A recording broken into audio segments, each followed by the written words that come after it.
Have you ever had that moment when your entire world shifts on its axis?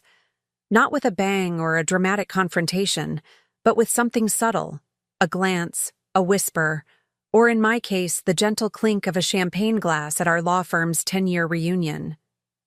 I was wearing the diamond earrings Kieran had given me for our 5th anniversary, my hair swept into an elegant chignon, smiling at former colleagues as Meredith, my husband's executive assistant, tapped her glass for attention. "Kieran and I have an announcement," she said, her voice carrying across the penthouse rooftop where Blackwell and Associates celebrated a decade of legal excellence. I remember the way the sunset painted the Cascade Mountains behind her in shades of amber and gold, how the Seattle skyline glittered as my husband, the man I'd supported through law school, through building his firm, stepped beside her and placed his hand on her abdomen. "We're expecting," he said, eyes never once seeking mine in the crowd.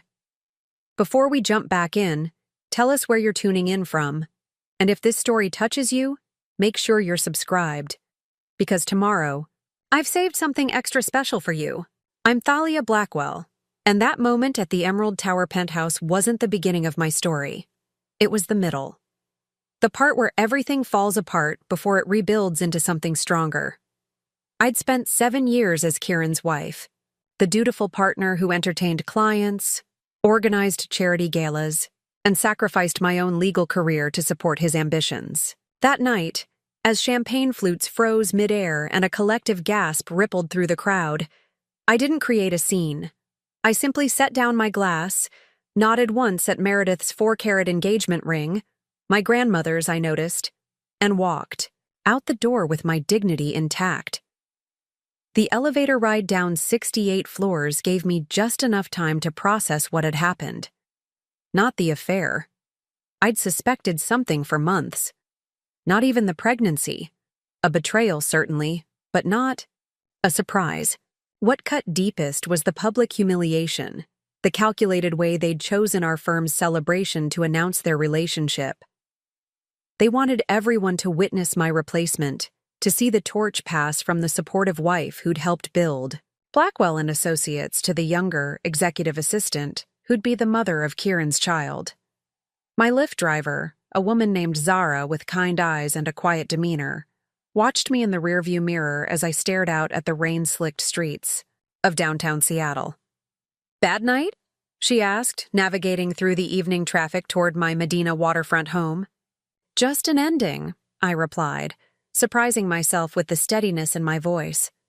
What Kieran didn't know, what none of them knew, was that I'd been preparing for this moment. Not consciously, perhaps, but somewhere deep inside, I'd sensed the foundation crumbling beneath our marriage. 3 years earlier, I'd stopped being just the founding partner's wife and quietly renewed my law license. 2 years ago, I'd opened a separate bank account where I deposited the inheritance my grandmother had left me. And 6 months ago, when I found Meredith's earring between our sheets, I'd contacted Vanya Petrov, the brilliant financial investigator who'd once been our firm's client. That night, I didn't return to our lakefront mansion with its sweeping views and cold, empty halls. Instead, I directed Zara to the Alexis Hotel downtown, checked into a suite, and made 3 phone calls. The first to Imara Okafor, the most ruthless divorce attorney in the Pacific Northwest. The second to Vanya, telling her it was time to activate our contingency plan. And the third to my former law school roommate, Riel Chen, now a senior partner at our rival firm. I slept surprisingly well that night, better than I had in months. Perhaps because for the first time in years, I was making decisions for myself, alone. The morning brought a flurry of texts and voicemails from Kieran. Not apologies, I noted, but demands to know where I was, reminders about an important client dinner that evening, instructions to be reasonable and not make a scene. I responded to none of them. Instead, I met Imara for breakfast in her private club overlooking Pike Place Market, the smell of fresh fish and flowers wafting up from below as we discussed strategy. "He's going to try to control the narrative," Imara said, spreading Himalayan honey on a piece of sourdough toast. Her silver-streaked locks were pulled back in an elegant knot, her charcoal suit impeccably tailored. Men like Kieran always do. He'll paint you as the frigid wife, the career obstacle, the woman who wouldn't. Give him children. I sipped my espresso, the bitter taste matching my thoughts. Let him try. The firm complicates things, she continued, scrolling through her tablet. Washington is a community property state, but Blackwell and Associates predates your marriage, and he's listed as sole proprietor. At this, I allowed myself a small smile. Is he? Imara's perfectly arched eyebrow rose slightly, the only indication of her surprise. She set down her tablet and leaned forward. Thalia, what have you done? I reached into my handbag and slid a folder across the table. 7 years ago, when Kieran was struggling to keep the firm afloat after the Nakamura case went south, I invested my entire trust fund, $7 million, into Blackwell and Associates. Kieran was so preoccupied with salvaging his reputation that he signed the investment agreement without reading the fine print. Imara opened the folder, her eyes widening slightly as she scanned the document. You own 60% of the firm. I do, I confirmed, feeling a strange calm. And Kieran has been transferring firm assets into a separate LLC for the past 18 months, an LLC registered solely in his name, with Meredith as the operating manager. Financial fraud, Imara murmured, the corner of her mouth lifting. Asset hiding, breach of fiduciary duty. Vanya has documented every transaction, I said. Every client he's redirected, every retainer that never made it to the firm's accounts. The next week passed in a blur of meetings with forensic accountants, late-night strategy sessions with Imara, and careful coordination with Rael, who was prepared to offer positions to any Blackwell associates who might want to jump ship once. The news broke. Through it all, I maintained radio silence with Kieran, who'd progressed from demanding text messages to sending his brother Niall to check on me at the hotel. I hadn't cried yet. Not a single tear. That worried me in some distant way, as though I should be more shattered, more broken by the collapse of my marriage. But each morning I woke with increasing clarity about how unhappy I'd been, how entirely I'd sublimated my own ambitions to fuel Kieran's. On the 8th day, I finally agreed to meet him. Not at our home. I refused to step foot in that house, until my name was the only one on the deed, but at Kavala, the upscale restaurant where we'd had our first date 10 years earlier. I arrived early, claiming the corner table with the best view of Elliott Bay, and watched him enter 15 minutes late. Kieran had always been striking, 6'2" with dark copper hair and the kind of confidence that commanded rooms. But, as he approached our table, I saw him clearly for perhaps the first time. The practiced charm, the calculated smile, the assumptions of power and privilege that had shaped his every move. Thalia, he said, leaning in to kiss my cheek. I turned slightly, his lips brushing air. You've had your tantrum. It's time to come home. I gestured to the chair across from me. Sit down, Kieran. We have the Abernathy dinner tonight. He continued as though I hadn't spoken, checking his watch. The Patek Philippe I'd given him last Christmas. Meredith has been fielding calls all week. The partners are asking questions. I'm sure they are, I said, opening my menu. How's the morning sickness? His jaw tightened almost imperceptibly. That's not what we're here to discuss, I finished for him. But it is, along with your embezzlement, your asset hiding, and the fact that I own controlling interest in the firm you've been systematically looting. The color drained from his face. To his credit, he didn't deny it immediately. Always the lawyer, assessing his position before responding. Those investments were for our future, Thalia. For expansion. Into Meredith's apartment in Belltown. Into the Cayman account under her grandfather's name. Into the vacation property in Whistler titled to your new LLC. I kept my voice low, my expression pleasant, as though we were discussing dinner selections. Anyone watching would see an attractive couple having a civil conversation. Only the whitening of his knuckles as he gripped the edge of the table betrayed his mounting panic. "You've been working with Vanya," he realized, eyes narrowing. "For how long?" Preparing and narrating this story took us a lot of time, so if you are enjoying it, subscribe to our channel. It means a lot to us. Now back to the story. "Long enough," I said, signaling the waiter. "I'll have the salmon, please. He won't be staying." Kieran leaned forward, his voice dropping to that silky, persuasive tone he used in court.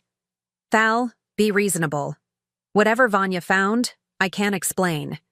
We can work through this. The firm, our life together, it's worth saving." I studied him, this man I'd once loved enough to set aside my own ambitions. "The firm, perhaps," I agreed. "Our marriage? Not so much." "You're upset about Meredith. I understand that." "No," I cut him off. "I'm not upset about Meredith. I'm grateful to her, actually." This visibly startled him. "Grateful?" "She showed me what I already knew but wouldn't admit. You were never going to value what we built together. You were always going to take more than you gave." I placed my napkin in my lap. "You have two options, Kieran. Either we go to court, where I'll expose every fraudulent transfer, every client you've stolen, every ethical violation you've committed, or you sign over your remaining interest in the firm, along with our house, and walk away with what you've managed to squirrel away for yourself and your new family." His face darkened, that flash of temper I'd become so adept at managing over the years. "You'd destroy everything we've built? Over what? Wounded pride? Jealousy?" I smiled at him, genuinely amused. "You seem to be confusing me with yourself." The salmon arrived, perfectly seared with a lemon beurre blanc. I took a bite, savoring the delicate flavor. "You have until tomorrow morning to decide. Imara has the paperwork ready either way." "Imara Okafor? You hired Imara?" His voice rose slightly, drawing glances from nearby tables. Kieran immediately modulated his tone, ever conscious of appearances. "That's a declaration of war, Thalia." "No," I corrected him. "That's me finally understanding the battle I've been fighting all along." I dabbed my lips with my napkin. "You should go. You wouldn't want to keep Meredith waiting in her condition." I watched him leave, his shoulders rigid with fury, and felt nothing but relief. The salmon turned to ash in my mouth, but I finished. Every bite. 7 years of keeping the peace, of swallowing my words and my wants. I was done with that now. Kieran chose option 1. Of course he did. Men like him always believe they can outmaneuver, outlitigate, outlast anyone who challenges them. The next morning, instead of signed paperwork, I received a notice that he'd filed for divorce, citing my unreasonable behavior and abandonment of the marital home. The irony might have been amusing if it weren't so predictable. What followed was 6 months of legal warfare. Kieran hadn't anticipated the depth of my preparation, the meticulous documentation Vanya had compiled, or the loyalty I'd earned among the associates at the firm, many of whom came forward with their own evidence of his financial improprieties once they realized which way the wind was blowing. He hadn't expected Rael to orchestrate a mass exodus of our top-performing associates, or for 3 major clients to follow them based on their relationships with me rather than him. He certainly hadn't foreseen that I'd file a separate civil suit against him for breach of fiduciary duty, or that the Washington State Bar Association would open an investigation into his ethical violations. Through it all, I kept working. Not at the firm. I stayed away physically, operating through Imara and my own growing legal team, but on myself. I rented a small waterfront apartment in Kirkland, across the lake from our Medina mansion. I reconnected with law school friends I'd neglected while focusing on Kieran's career. I started running again, logging miles along the Burke-Gilman Trail at dawn while planning my strategy for the day ahead. The most surprising alliance came from Kieran's younger sister, Lyra, who appeared at my apartment one rainy October evening with a bottle of Macallan 25 and a flash drive. "He did the same thing to his first girlfriend in law school," she said, pouring us each 3 fingers of scotch. "Got her to drop out to support him, then left her for the editor of Law Review." She slid the flash drive across my kitchen counter. "Financial records from our family trust. He's been taking distributions in violation of the terms. Our father may be willing to overlook it, but I'm not." "Why are you doing this?" I asked, turning the small device over in my hand. Lyra's smile was sad.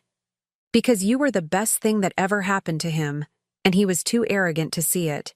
And because Meredith just announced they're having twins, she deserves to know exactly who she's dealing with."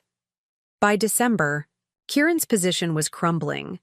The Bar Association investigation had expanded, 3 clients had filed complaints about mishandled funds, and our divorce proceedings had revealed financial improprieties that threatened his very ability to practice law. He'd lost the swagger, the certainty that had once defined him. When his lawyer approached Imara about settlement talks, I knew we had him. We met at the Four Seasons, in a private conference room with views of Puget Sound. Outside, ferries crisscrossed the gunmetal water under heavy winter skies. Inside, Kieran sat flanked by his attorney and financial advisor, his face gaunt, his eyes hollow. "My client is prepared to offer a generous settlement," his lawyer began, sliding a folder across the polished table. "Full ownership of the Medina. Property, a lump sum payment of $2 million and a clean break. No alimony, no ongoing financial entanglements." Imara didn't even open the folder. "And the firm?" "Mr. Blackwell retains ownership of Blackwell and Associates, of course, with agreement to rename the practice." I laughed then, the sound startling in the formal setting. "He can't offer what he doesn't own." Kieran's lawyer, a sharp-featured man named Dawson with thinning hair and expensive cufflinks, looked confused. "The firm predates the marriage. It's clearly separate property." "Except for my client's 60% ownership stake," Imara said smoothly, producing the investment agreement. "And the small matter of Mr. Blackwell's systematic looting of firm assets in violation of both this agreement and his fiduciary duty to the other partners." The color drained from Dawson's face as he scanned the document. "This can't be valid?" I supplied. "I assure you it is, as is the civil complaint we're prepared to file this afternoon if we don't reach an acceptable resolution here." Kieran finally spoke, his voice rough with fatigue or emotion. I couldn't tell which. "What do you want, Thalia?" What did I want? 6 months ago, I might have said revenge. 3 months ago, perhaps vindication. But sitting across from the husk of the man I'd once built my life around, I realized I wanted something much simpler. "I want what's mine," I said. "Full ownership of the firm, the Medina house, the vacation property in Whistler that you purchased with firm funds, and a public statement acknowledging that you're stepping down from the practice due to ethical violations." His face contorted. "You're trying to destroy me." "No, Kieran. You did that yourself." I leaned forward, meeting his gaze directly. "I'm offering you a chance to walk away with your law license intact, if not your reputation. The Bar Association might be persuaded to accept a suspension rather than disbarment if we inform them you're cooperating fully." Dawson placed a restraining hand on Kieran's arm. "We need to confer privately." "Of course," I said, standing. "You have 1 hour. After that, we proceed with filing." Imara and I took the elevator down to the hotel restaurant, ordering coffee and watching the harbor. As we waited, "He'll take it," she said confidently. "He has no choice." "He might fight out of pure spite," I countered. Imara stirred her cappuccino thoughtfully. "Men like Kieran value survival above all. His ego is wounded, but his instinct for self-preservation is stronger." She was right. 53 minutes later, we were back in the conference room, watching Kieran sign away everything he'd built and everything he'd stolen in exchange for keeping his law license and avoiding criminal charges. As the lawyers finalized the paperwork, he looked up at me, something almost like respect in his eyes. "I didn't think you had it in you." "That was always your mistake," I replied. "You never really saw me at all." The most surprising emotion, once it was done, was emptiness. Not sadness or anger or even triumph. Just a vast echoing space where my marriage had been, where my identity as Kieran's wife had lived for so long. I stood on the balcony of my Kirkland apartment that night, watching lights shimmer across the lake, and wondered who I would become now. The answer began to take shape the next morning, when I walked into the offices of what had been Blackwell & Associates, now simply Blackwell Law. The reception area fell silent as I passed, whispers following in my wake. In Kieran's corner office, my office now, I found Meredith clearing out her things, her pregnancy now visibly showing beneath a loose cashmere sweater. Our eyes met, and for a moment I thought she might cry. Instead, she straightened her shoulders. "I never meant to hurt you." "And yet you did," I said, setting my briefcase on the desk. His desk, my desk. Life is full of unintended consequences. She placed a framed photo in her box, Kieran in skiing gear, his arm around her shoulders. "He said you were separated, that it was just a matter of paperwork." "And you believed him? Despite working here, seeing me every day, planning events with me for the firm?" Her cheeks flushed. "I wanted to believe him." I nodded, understanding that impulse better than she knew. "I'm keeping most of the staff, but restructuring the executive team. You should know the severance package is generous." Relief flickered across her face, followed quickly by wariness. "Why would you do that?" I considered her, young, ambitious, clearly intelligent enough to have caught Kieran's eye, but not experienced enough to recognize his patterns. "Because despite what he told you, I'm not your enemy. And because those babies deserve a secure start, regardless of their father's poor choices." She lifted her chin, one hand moving protectively to her abdomen. "We'll be fine. Kieran has family money." I smiled, not unkindly. "Ask him about that, and about his first girlfriend from law school. And perhaps consult your own attorney about establishing paternity and support agreements before the births." I moved toward the window, signaling our conversation was ending. Consider it free legal advice. After she left, I stood in the high center of the office that had been Kieran's sanctum for a decade. The space was aggressively masculine, all dark wood and leather, law books he never opened lining built-in shelves, fishing trophies from trips with clients mounted on the walls. By the end of the day, it would all be gone. The firm-wide meeting was scheduled for 10 a.m. Standing before the assembled staff, from senior partners to paralegals to the maintenance crew, I felt a momentary echo of the insecurity that had defined so much of my marriage. Then I looked out at the faces watching me expectantly, many of them women who had worked alongside me at firm events, who had witnessed my support of Kieran over the years, and I found my voice. "Many of you know me as Kieran Blackwell's wife," I began. "Today, I stand before you as Thalia Blackwell, majority owner and managing partner of Blackwell Law. As some of you are already aware, Kieran has chosen to step down from the firm due to ethical concerns currently under investigation by the Bar Association." Murmurs rippled through the gathered staff. I continued steadily. "The coming weeks will bring changes, some difficult, some long overdue. I can promise you 3 things.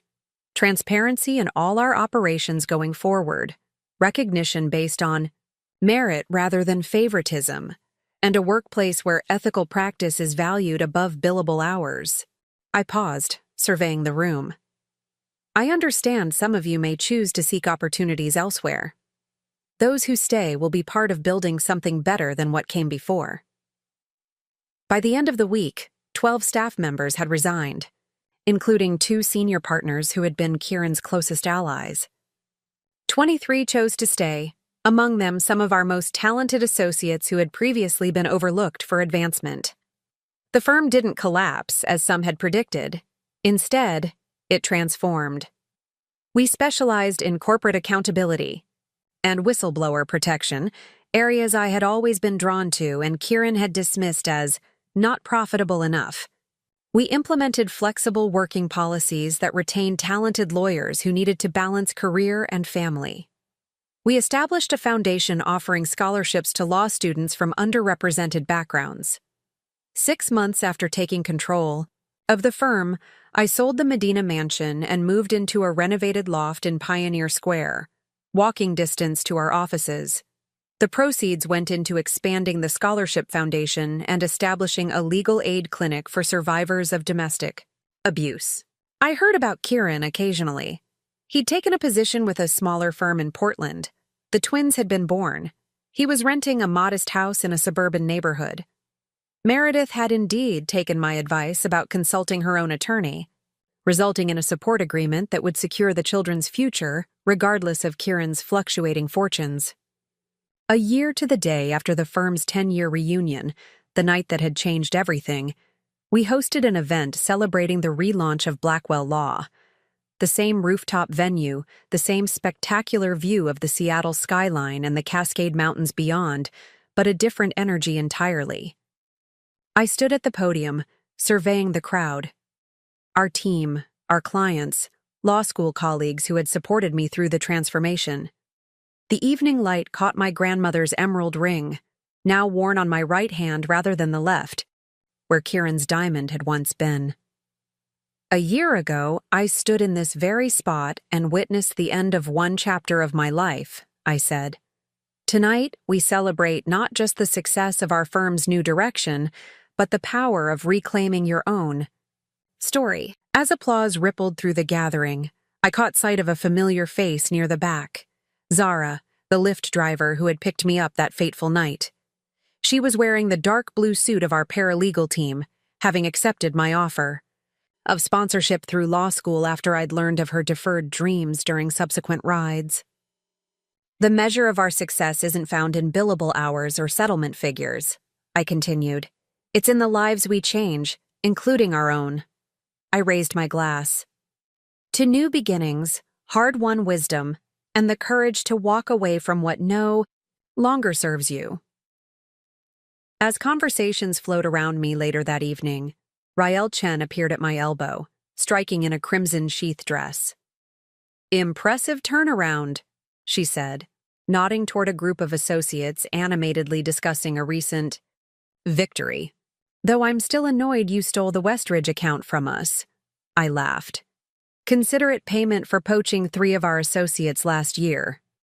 "Fair enough." She studied me over the rim of her champagne flute. "Are you happy, Thalia?" The question caught me off guard. In all the strategic planning, all the work of rebuilding, I hadn't stopped to consider the state of my own heart. But standing there, surrounded by the evidence of what I'd created from the ashes of betrayal, the answer came easily. "I'm free," I said, "and I'm just getting started." The Alexis Hotel became my sanctuary in those first disorienting weeks. I extended my stay indefinitely, grateful for the anonymity of luxury hospitality, the discreet staff who didn't question the woman who arrived with nothing but her evening gown and a clutch purse, who now received courier deliveries of documents, and held tense meetings in the hotel's private dining room. My first morning there, I'd ordered room service and sat cross-legged on the king-sized bed, methodically canceling joint credit cards and transferring funds from our shared accounts to the separate one I'd established years earlier. Not everything, I wasn't a thief, but enough to ensure I wouldn't be financially vulnerable while the legal battle unfolded. Kieran's initial strategy became clear within days. Freeze me out, pressure me through mutual friends, make me desperate. Enough to accept whatever settlement would let him keep the firm and his reputation intact. His lawyer filed emergency motions to freeze all our assets. His mother called with tearful pleas about working things out. His golf partner, who happened to be our financial advisor, suddenly couldn't access certain investment records I'd requested. What Kieran failed to understand was that desperation had been my teacher for longer than he knew. 3 years into our marriage, when he'd gone on a ski trip with clients and forgotten our anniversary, I'd felt the first real tremor of doubt, not just about his devotion, but about my own choices. I'd given up a promising legal career to support his, believing the bargain was temporary, that eventually there would be space for my ambitions too. That night, alone in our too-large house, I'd poured myself a glass of the Barolo we'd been saving and opened my laptop to look up my law school classmates. Riel Chen had just made partner at Wolcott & Jung. Devin Torres had argued his first case before the Ninth Circuit. Meanwhile, I was planning our firm's holiday party and editing Kieran's speeches. That night, something shifted inside me. A quiet, private rebellion. The next morning, I'd begun the process of reinstating my law license, telling no one, not even Kieran, who never noticed the study materials I kept in my car, or the online exam prep sessions I scheduled during his regular Thursday night basketball games. Now, as I sat in Imara's office reviewing our strategy, that secret preparation was paying off.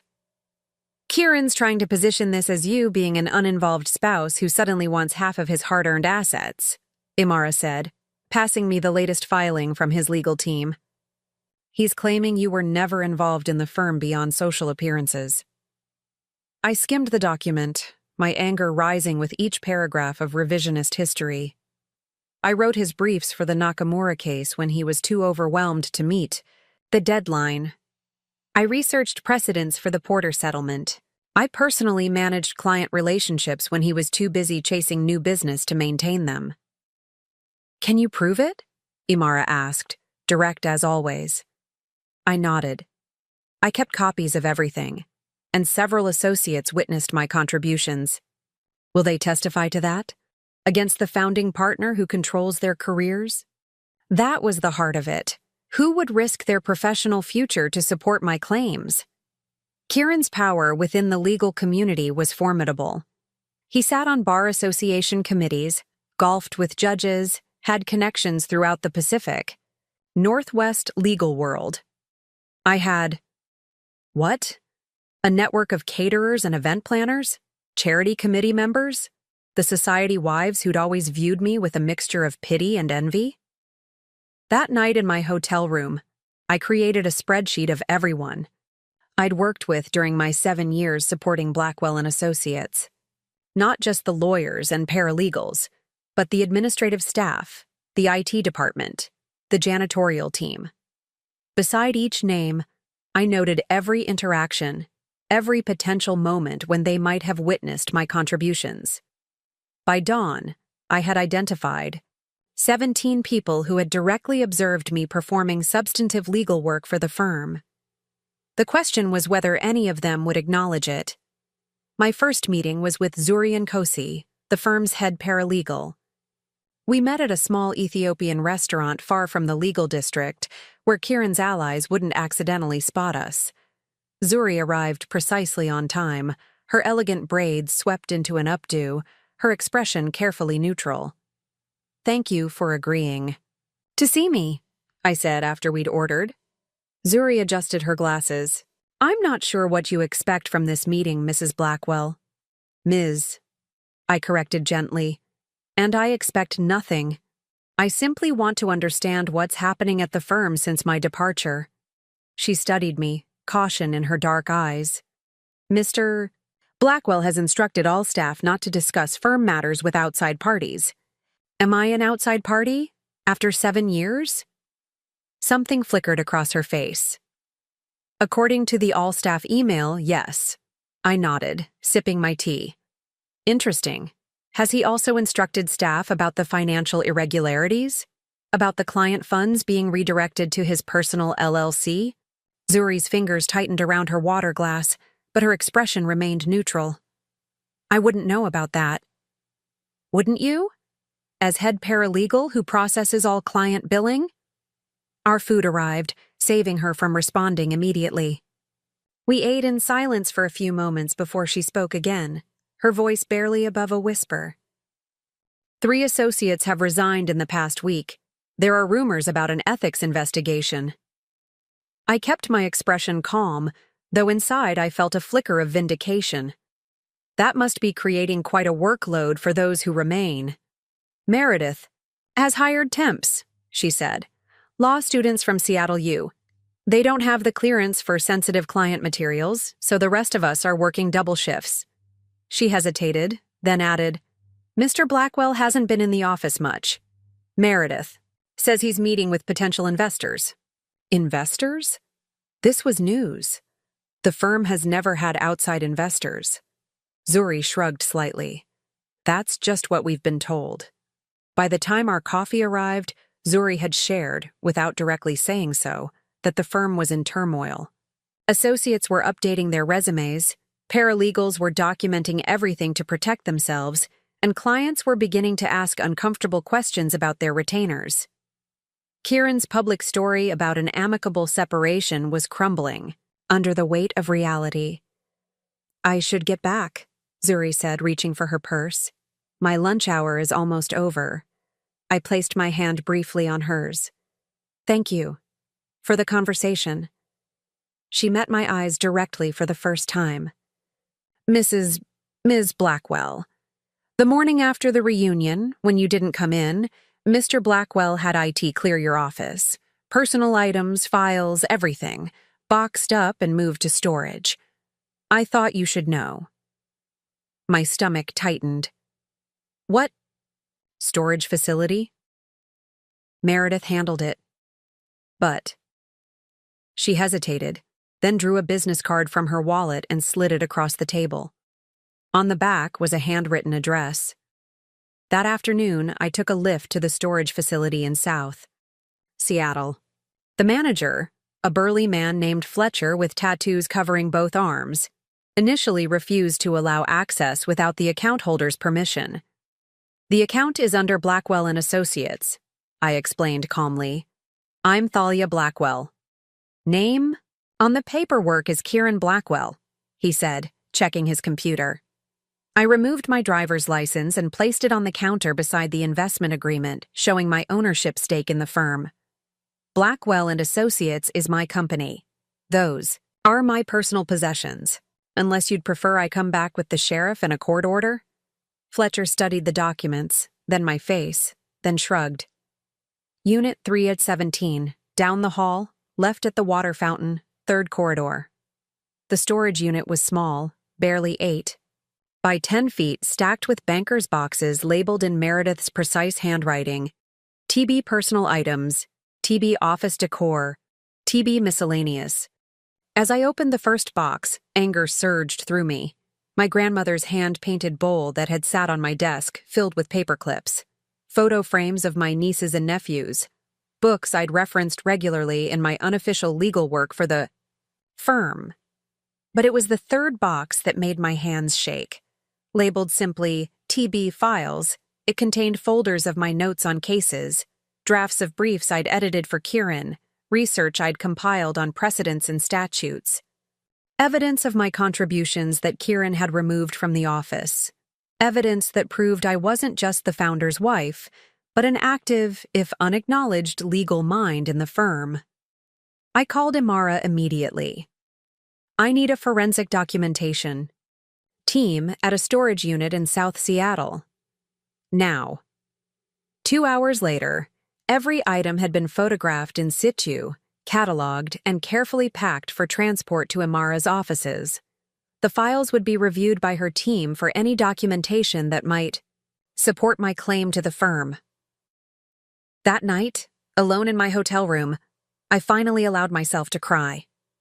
Not for the marriage, that grief would come later, but for the years of invisibility, of having my contributions minimized and my ambitions shelved.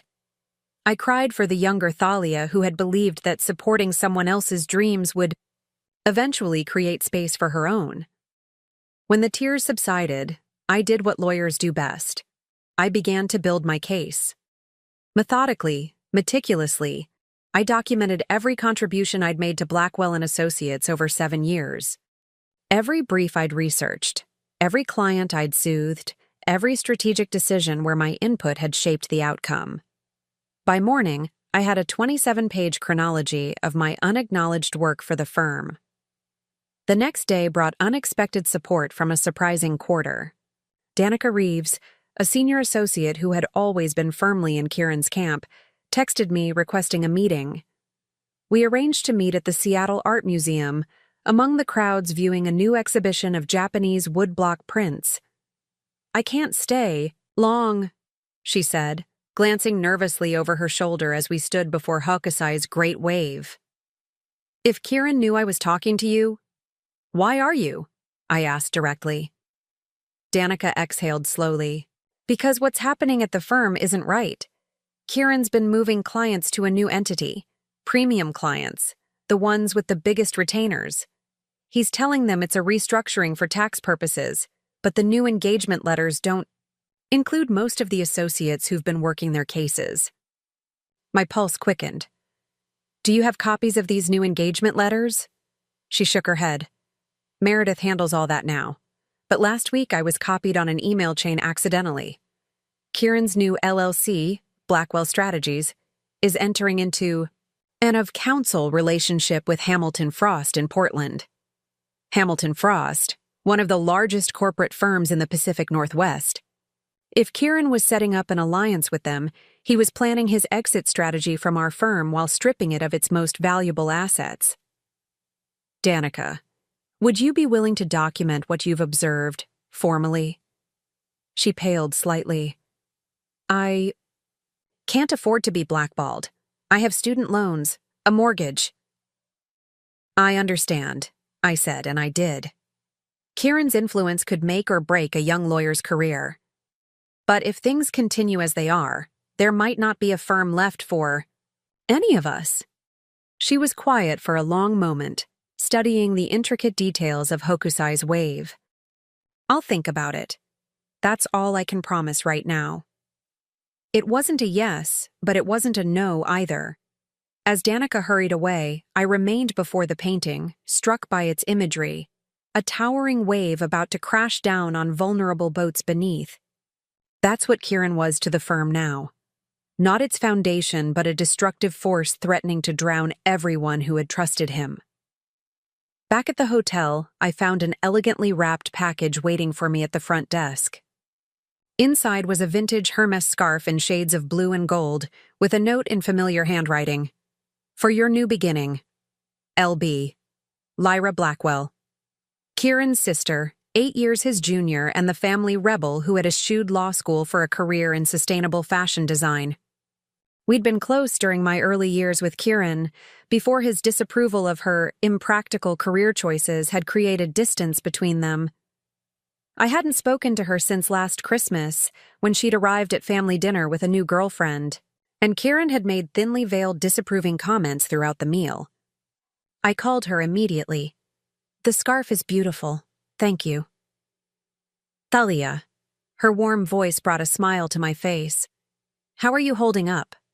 "Better than expected, worse than I'd like," I admitted. "How much do you know?" "That my brother is a cheating bastard who got his assistant pregnant while married to the best thing that ever happened to him?" That much I gathered from Mother's hysterical phone calls. I laughed, despite myself. "And how is the illustrious Mrs. Blackwell Sr. taking the scandal?" "Directing her social secretary to cancel all engagements for the foreseeable future and increasing her tennis lessons to daily. She's waiting for you to come to your senses and reconcile for the sake of the family name." "Not happening," I said firmly. "Good." Lyra's tone was fierce. "He doesn't deserve forgiveness, Thalia, and you deserve better than what he's given." "Ew." "I'm fighting for the firm," I told her. "Did you know I own 60%? Her delighted laughter warmed me. "No. Oh, that's perfect. Kieran must be losing his mind. He's trying to strip its assets before I can enforce my ownership rights." She was quiet for a moment. "You need allies. People with influence in the legal community who will stand with you against him. They're in short supply. Kieran has spent years cultivating relationships with everyone who matters. Not everyone, Lyra said thoughtfully. What about Justice Matsuda? You two became close when you chaired the Women's Legal Aid fundraiser last year. Justice Elena Matsuda. Recently appointed to the Washington Supreme Court, she had indeed become a friend during the months we'd worked together on the fundraising gala. I'd spent hours helping her refine her keynote address, offering suggestions that bridged her legal brilliance with the emotional impact needed for a fundraising audience. I can't drag her into this, I protested. She's too newly appointed. The politics would be— At least talk to her, Lyra interrupted. If nothing else, she might have insights about navigating the Bar Association's Ethics Committee. Didn't she chair it before her appointment? The next afternoon found me having tea with Justice Matsuda in the quiet corner of a bookstore cafe near the courthouse. At 62, Elena Matsuda carried herself with the quiet dignity of someone who had broken barriers her entire career, one of the first Asian American women to serve on Washington's highest court, and before that, a trailblazing civil rights attorney. Talia, she said warmly, embracing me. I've been concerned about you since I heard the news. I smiled ruefully. Which version did you hear? Several, she admitted, stirring honey into her green tea. But I've learned over the years to reserve judgment until I hear directly from the source. Over the next hour, I laid out the situation: my marriage's collapse, my ownership stake in the firm, Kieran's attempts to undermine that ownership by transferring assets and clients. I was careful not to ask directly for help. Justice Matsuda's position demanded scrupulous neutrality. When I finished, she was quiet for a long moment, her expression thoughtful. The legal community in Seattle is small, she finally said. Reputations matter. So does behavior during times of personal crisis. Kieran's reputation is formidable, I acknowledged. Yes, but reputations can change quickly when certain lines are crossed. She met my eyes directly. The Ethics Committee takes financial improprieties very seriously, especially when client funds are involved. My pulse quickened. I have evidence suggesting mishandling of client retainers. She nodded once, her expression neutral. The current Ethics Committee chair is Judge Raymond Okoye. We served together in the U.S. Attorney's Office 20 years ago. He's a man of absolute integrity. It wasn't direct advice, but the message was clear enough. If I had evidence of ethical violations, there were proper channels and specific individuals who would ensure it was taken seriously. Thank you, I said simply. Elena smiled. For what? We're just two friends having tea. She reached into her bag and withdrew. A business card, writing something on the back before sliding it across the table. My new personal email. The official one is monitored by my clerks. As our meeting concluded, she added casually, I'm speaking at the Women in Law Symposium next month. I do hope you'll attend, regardless of current circumstances. Your voice in those discussions has always been valuable. It was an important public signal that despite whatever Kieran might be saying about me in legal circles, Justice Matsuda still considered me a respected member of the community. That evening, I moved out of the Alexis Hotel. As supportive as the staff had been, the mounting expenses were unsustainable for what might become a prolonged legal battle. Lyra offered her guest room, but her apartment in Capitol Hill, while charming, was too small for two people, plus her design studio. Instead, I found a furnished month-to-month rental in Belltown, a modest one-bedroom with views of Elliott Bay and enough space to set up a makeshift office. The move felt symbolic, my first real step away from the luxury that had defined my life with Kieran. The apartment was clean and comfortable, but nothing like the sprawling Medina mansion with its private dock and wine cellar. As I unpacked, my few possessions, clothes, toiletries, the files from the storage unit, my laptop, I was struck by how little I truly needed. That night, I sat on the small balcony watching ferries cross the darkened sound, their lights making slow, deliberate patterns across the water. My phone buzzed with a text from an unknown number. "You should know Kay met with Hamilton Frost Partners again today. Moving fast. D." Danica, keeping me informed despite her fears. I typed back a simple thank you, and then called Imara. "He's accelerating his plan," I told her without preamble. "We need to move faster." "Agreed," she said. "I've reviewed the files from the storage unit. We have enough to file for an emergency injunction preventing any transfer of firm assets or clients pending resolution of ownership claims." "Do it," I said. "First thing tomorrow." "It will escalate things significantly," she warned.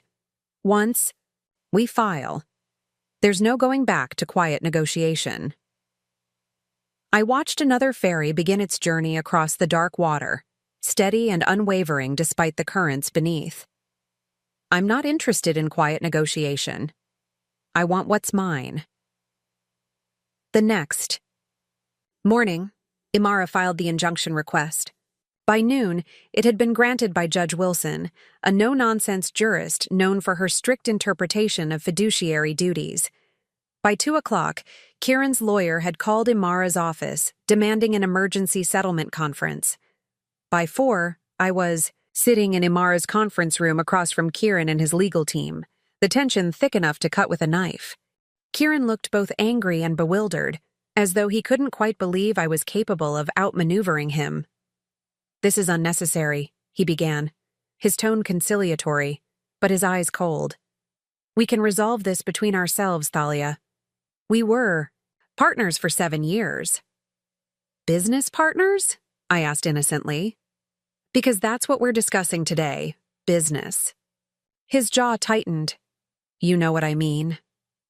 "Actually, I don't," I countered. "Because partners, business or marital, don't steal from each other. They don't hide assets or redirect client funds." "Those are serious allegations," his lawyer interjected smoothly. "Without foundation." Imara slid a folder across the table. Judge Wilson disagreed, hence the injunction. As Kieran's lawyer reviewed the document, I studied my husband's face. The man I'd married had been brilliant, ambitious, charming, arrogant.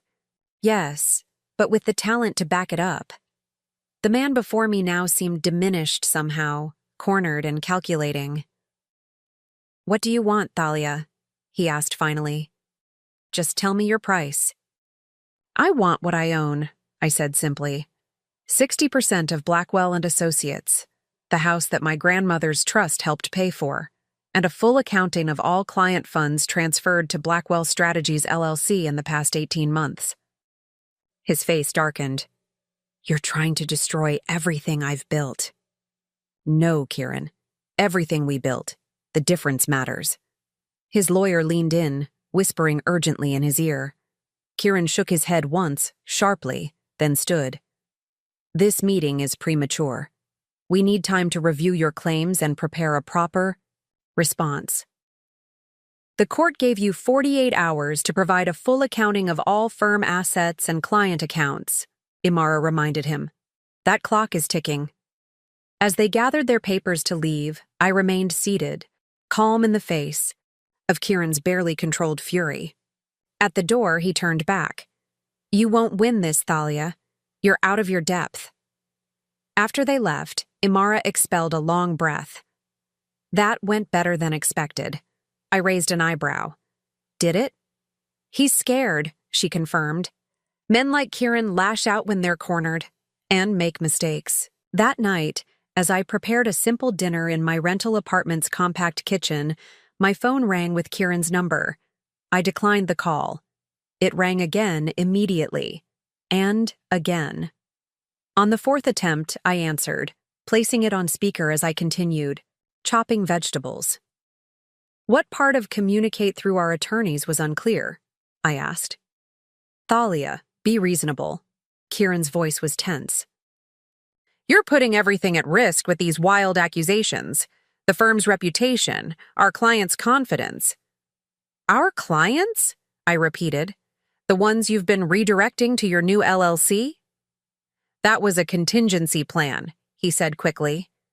Just in case things didn't work out between us. I was protecting the practice. I set down my knife. No, Kieran, you were protecting yourself, at the expense of the firm and everyone who works there. Look, his tone shifted, becoming the persuasive one he used with reluctant witnesses. What if we restructure the ownership? You keep the house, I'll transfer 30% of the firm to you formally. I already own 60, I reminded him. On paper, he countered. But who built the client relationships? Who brings in the business? Who actually runs the firm? Day to day? And there it was, the fundamental belief that had shaped our entire relationship. That his contributions were essential while mine were auxiliary. That his work mattered while mine was merely supportive. I'm not negotiating outside of formal channels, I said firmly. If you have a settlement proposal, have your attorney present it to Imara. Damn it, Thalia. His control finally slipped. You're being vindictive. This isn't about the firm. It's about Meredith. I laughed then, genuinely amused. You think I'm fighting for a multi-million-dollar law practice because my feelings are hurt? This isn't about Meredith, Kieran. It's about what's mine. It was never yours, he snapped. You were the wife, not the lawyer.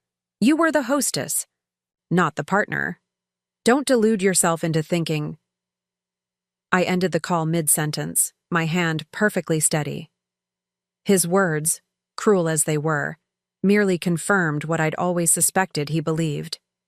What hurt wasn't the revelation, but the years I'd spent accepting that diminished role, believing that supporting his ambitions was enough.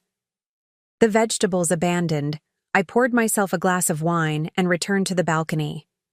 The night was clear, stars visible despite the city lights. Somewhere across the water, in our Medina mansion, Kieran was probably raging to Meredith about my unreasonableness, my delusions, my betrayal. The thought didn't disturb me as it once might have. My phone buzzed with an email notification from an unfamiliar address. The subject line read simply, "Documentation you requested." The sender's name was unfamiliar, but the message contained only a link to a secure file-sharing service. Inside were dozens of documents, client engagement letters, billing records, bank statements, all showing the systematic transfer of Blackwell & Associates' most valuable clients to Kieran's separate LLC over the past year. The email signature provided the missing context. Harlow Quinn, former accounting manager, Blackwell & Associates. Harlow. I remembered her now, a quiet, meticulous woman who had left the firm abruptly 3 months ago. At the time, Kieran had said she'd received a better offer elsewhere. Now I wondered what she had discovered that had prompted her departure, and why she was providing evidence now. I forwarded the email to Imara with a simple message. We have what we need. Morning after receiving Harlow's evidence, I woke before dawn, my mind already racing with strategies. The documentation she'd provided was devastating, proof not just of Kieran's deception, but of potential criminal liability. Client funds held in trust had been temporarily reallocated according to internal memos. Retainer fees had been directed to accounts outside the firm's official books. If the Bar Association or the SEC investigated, Kieran could face more than divorce proceedings. He could lose his license or even face charges. I sat at my small kitchen counter, sipping coffee, and watching the sky lighten over the sound, weighing the implications of what I now possessed. Using this evidence meant escalating beyond a private dispute between estranged spouses. It meant potential professional ruin for the father of Meredith's unborn child. The question wasn't whether I could destroy Kieran, but whether I wanted. My phone chimed with a text from Imara. Meeting with Judge Wilson, 9 a.m. Wear something powerful. 3 hours later, I sat beside Imara in Judge Eleanor Wilson's chambers, wearing a charcoal suit with subtle emerald accents. My battle. Armor. Across from us, Kieran and his attorney looked distinctly uncomfortable. Judge Wilson, a formidable woman in her 60s with steel gray hair and penetrating eyes, reviewed the documents before her in silence. These are serious allegations. Ms. Okafor, she said finally, looking up at Amara. If accurate, they extend beyond civil matters into potential ethical violations. We're aware, Your Honor, Amara replied. My client's primary concern is preserving the integrity of the firm during divorce proceedings. Judge Wilson turned her gaze to me. Ms. Blackwell, you own 60% of Blackwell and Associates according to these documents? Yes, Your Honor. And you were not aware of these financial transfers until recently? I was not, I confirmed. While I was involved in the firm's operations, I was not privy to accounting decisions. She nodded once, then turned to Kieran's attorney. Mr. Dawson, what is your client's response to these allegations? Dawson cleared his throat. Your Honor, Mr. Blackwell categorically denies any impropriety. The transfers in question were standard operating procedure for a firm expanding its practice areas. As for ownership stake, we contest the validity of the investment agreement, which was signed under unusual circumstances. Judge Wilson's eyebrow arched slightly. Unusual how? My client was under extreme pressure during a difficult case. Ms. Blackwell took advantage of that vulnerability to secure an ownership interest disproportionate to her actual contribution to the firm. I felt a surge of anger but kept my expression neutral.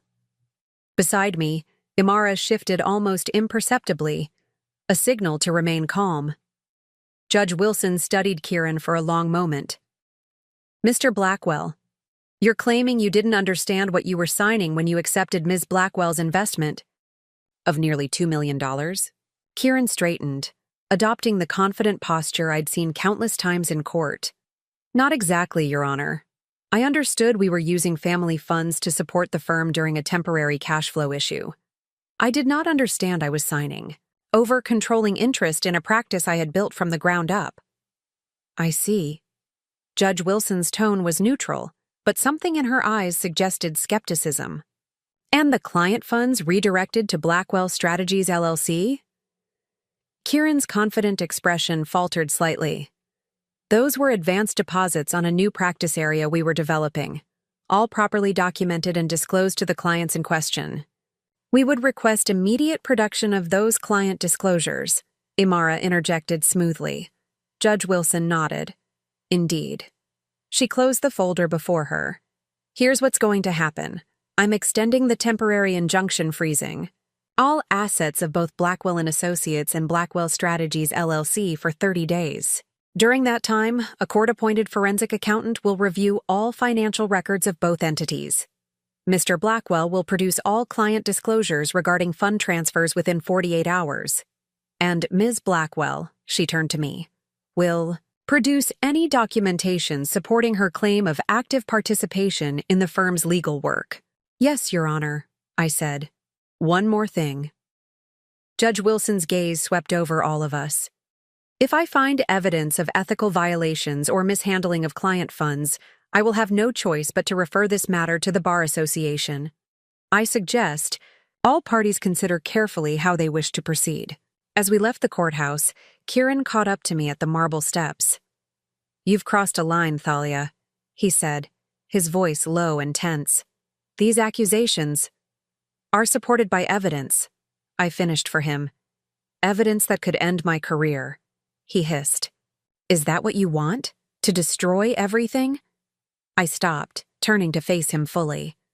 What I want, Kieran, is what I earned, what I built alongside you, what you tried to take from me. You're making a mistake, he warned. I still have friends in this town. Powerful ones.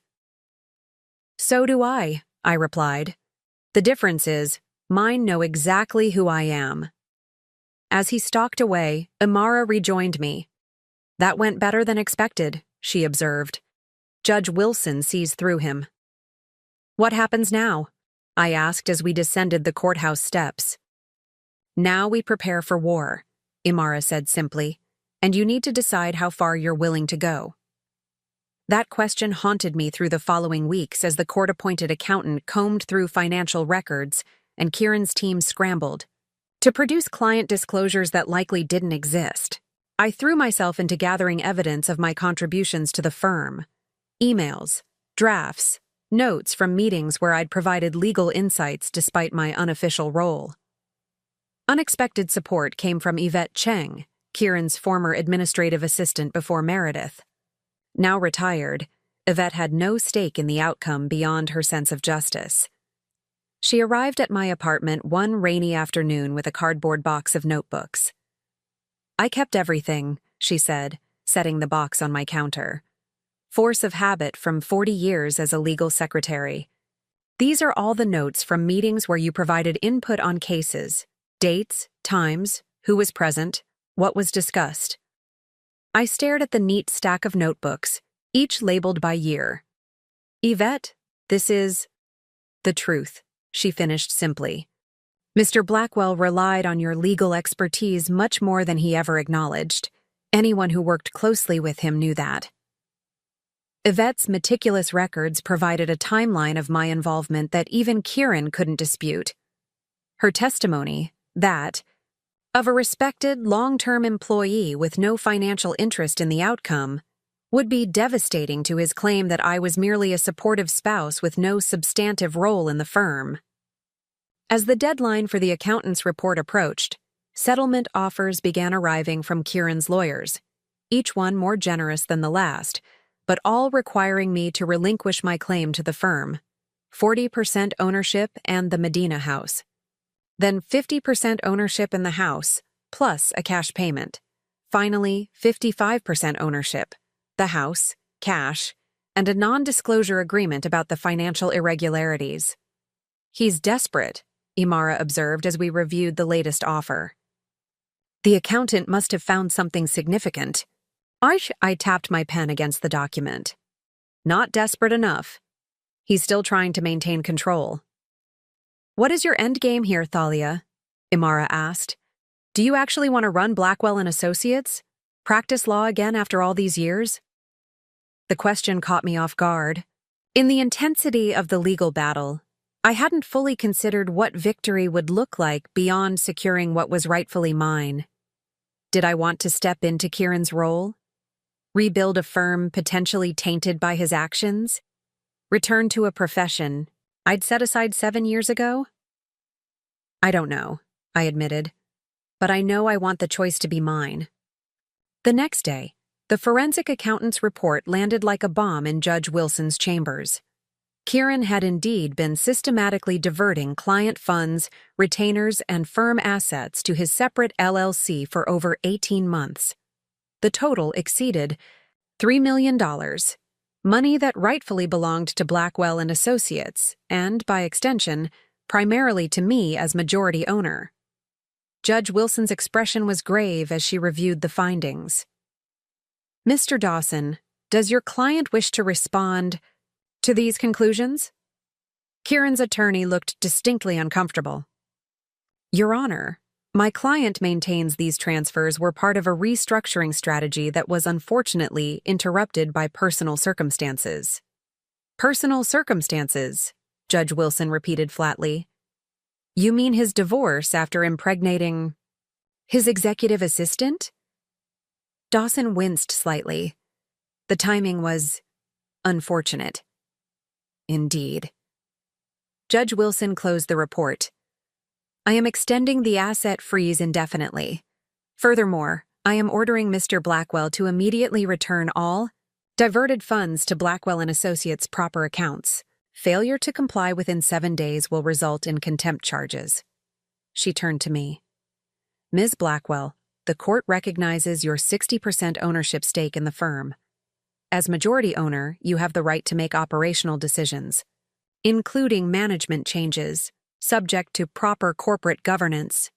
It was a complete victory, more decisive than even Imara had anticipated. As we left the courtroom, reporters clustered on the steps, alerted to the high-profile dispute. Imara fielded questions with practiced ease while I maintained a dignified silence, aware that every expression, every word would be scrutinized by the legal community. Once safely in Imara's car, I finally allowed myself to exhale. It's really over? The ownership dispute, yes, Imara confirmed. The divorce proceedings will continue, but with the firm's status resolved, the rest is relatively straightforward. And the ethical violations? The Bar Association? Imara glanced at me. That depends on you. Judge Wilson will make a referral. Unless both parties reach an agreement that satisfies her concerns about client protection. That evening, alone in my apartment, I poured a glass of wine and stepped onto the balcony. The skyline glittered before me, the Space Needle illuminated. Against the night sky, somewhere in that cityscape was the office that now legally belonged primarily to me, the firm that bore my name not just through marriage, but through legal right. My phone rang, Lyra's number. "Congratulations, majority owner," she said when I answered. "The legal community is buzzing. Kieran's been summoned to an emergency meeting with the Bar Association Ethics Committee." "How do you know that?" I asked, surprised. "My girlfriend's brother is a paralegal there," she explained. "Not official yet, but word travels fast. He's in serious trouble, Thalia." I sighed, conflicted. That wasn't my intention.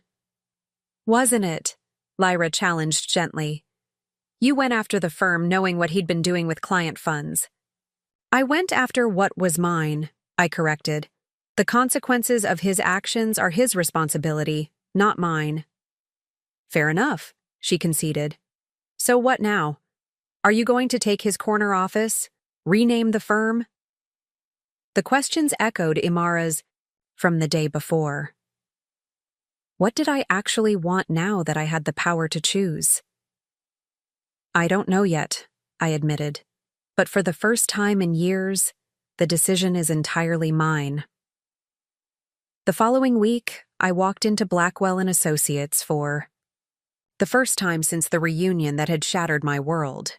The reception area fell silent as I passed, whispers following in my wake. Meredith was mercifully absent. On maternity leave already, I'd heard.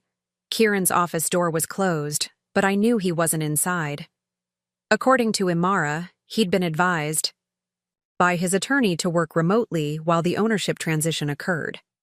Zuri met me by the conference room, her expression carefully neutral, but her eyes warm. "Ms. Blackwell, the senior associates are assembled as requested." "Thank you, Zuri," I said, smoothing my jacket. Emerald silk today, a deliberate departure from the conservative grays and navies that had dominated my supportive spouse wardrobe. "And please, it's Thalia." 8 senior associates waited. Inside, their expressions ranging from wary to openly curious. Several had testified about my contributions to the firm during the court proceedings. Others had remained strategically neutral. All now understood that their professional futures rested significantly in my hands. "Thank you for meeting with me," I began, taking the seat at the head of the table that had always been Kieran's. "I know the past few months have created uncertainty for everyone." Danica Reeves, who had risked her career to provide information about Kieran's client transfers, spoke first. "We appreciate your willingness to meet with us. There are concerns about the firm's direction." I nodded. "Understandably. Let me be clear about several things. First, all client funds that were improperly transferred have been returned to their appropriate accounts. Second, no associate will be penalized for their position or lack of position during recent events. And third," I paused, meeting each person's gaze in turn, "this firm will continue, though with some significant changes." Over the next hour, I outlined my vision. A restructuring of the partnership track to create more transparency and opportunity. A comprehensive review of all client relationships to ensure proper handling. New practice areas that aligned with my own legal interests rather than just Kieran's. and a name change that would signal our new direction while honoring the firm's established reputation. Blackwell Legal, I proposed. Simple, direct, and reflecting both continuity and change. By the meeting's end, the tension in the room had noticeably eased. Several associates lingered afterward, offering tentative support for the changes I'd outlined. Danica approached last, waiting until we were alone in the conference room. "I took a significant risk," she said quietly, "supporting your claim against Kieran." "You did," I acknowledged. "One I won't forget." She studied me for a moment. "Why did you fight so hard for the firm? You could have taken the house, a settlement, walked away clean." The question deserved an honest answer. Because for 7 years, I poured my intelligence, my creativity, my legal mind into this place without recognition. Because Kieran built his success on my contributions while treating me as an accessory. And because, I added with a small smile, I'm actually a very good lawyer. Danica smiled back, the first genuine expression I'd seen from her. "I know. I've read your edits on my briefs, always better than Kieran's." After the meeting, I toured the office spaces, reintroducing myself to staff who had known me only as Kieran's wife for years. In the records room, I found Zuri organizing files, her methodical nature evident in the precise stacks surrounding her. "You knew, didn't you?" I asked. "About the financial irregularities." She looked up, her expression guarded. "I had suspicions, nothing concrete until Harlow started asking questions." "And after she left?" Zuri sighed, setting down the folder in her hands. "Meredith took over the billing oversight. Access to financial records became more restricted. By then, I was just trying to protect the paralegals under my supervision." I nodded, understanding. "Things will be different now, more transparent." "Will they?" she challenged gently. "You're not Kieran, but power changes people. I've seen it before." Her candor was refreshing after months of careful political maneuvering. "Then I'll need people around me who aren't afraid to say when they see it changing me." Zuri studied me for a long moment, then nodded once. "I can do that." In the following weeks, I divided my time between the firm and continuing legal education courses, refreshing my knowledge of current statutes and precedents. My law license had remained active, but my practical skills needed updating before I could step fully into the role of practicing attorney again. The divorce proceedings continued in parallel, though with the firm's ownership resolved, the remaining issues were relatively straightforward. The Medina house would be sold, the proceeds divided. Our investment accounts would be split according to contribution. Kieran would keep his new LLC, though with its major assets returned to Blackwell Legal, its value was significantly diminished. 3 months after Judge Wilson's ruling, I received an unexpected call from Kieran's attorney requesting a private meeting. Not to discuss the divorce, but to propose a resolution to the pending ethics investigation. We met at a neutral location, a private dining room at Canlis with views of Lake Union. Dawson arrived alone, which surprised me. Mr. Blackwell thought it best if I presented this proposal without his presence, he explained, sliding a sealed envelope across the table. He understands that his emotions might complicate matters. Inside was a formal letter on Dawson's firm letterhead, outlining a proposed agreement. Kieran would accept a 1-year suspension of his law license and make full restitution to any affected clients.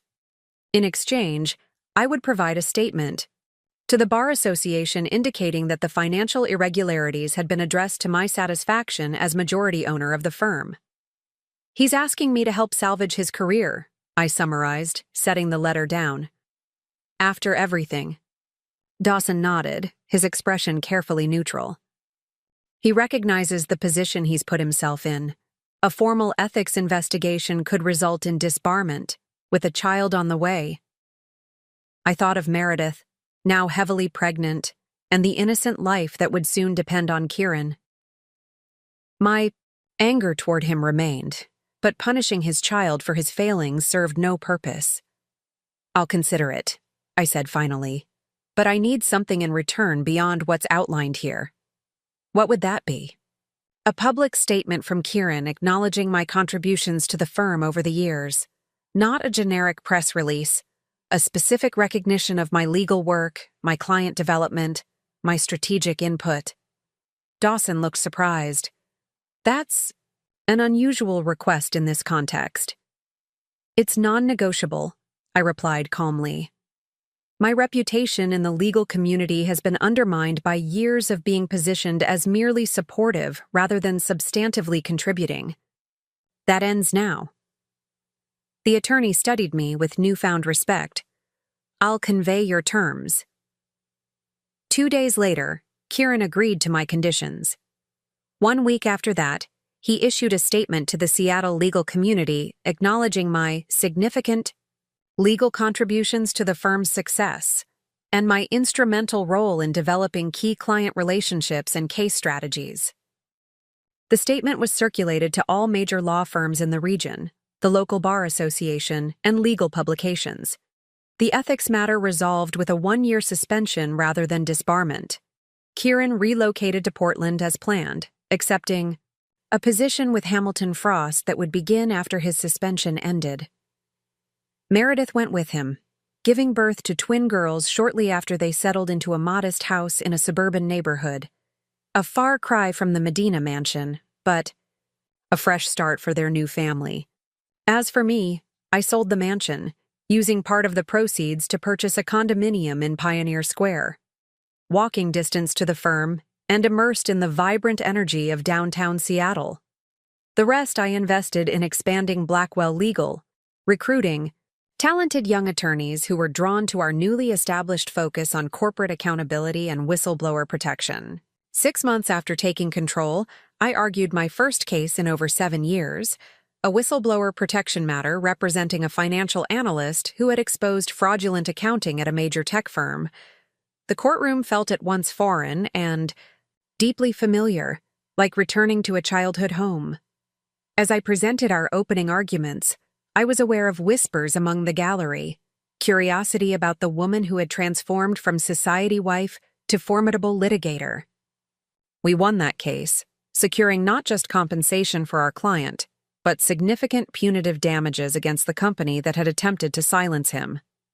The victory established Blackwell Legal as a serious player in corporate accountability, a firm willing to take on powerful interests and win. That evening, I invited the legal team to celebrate at a local wine bar. As glasses were raised in toast, Danica, now my second in command, leaned close.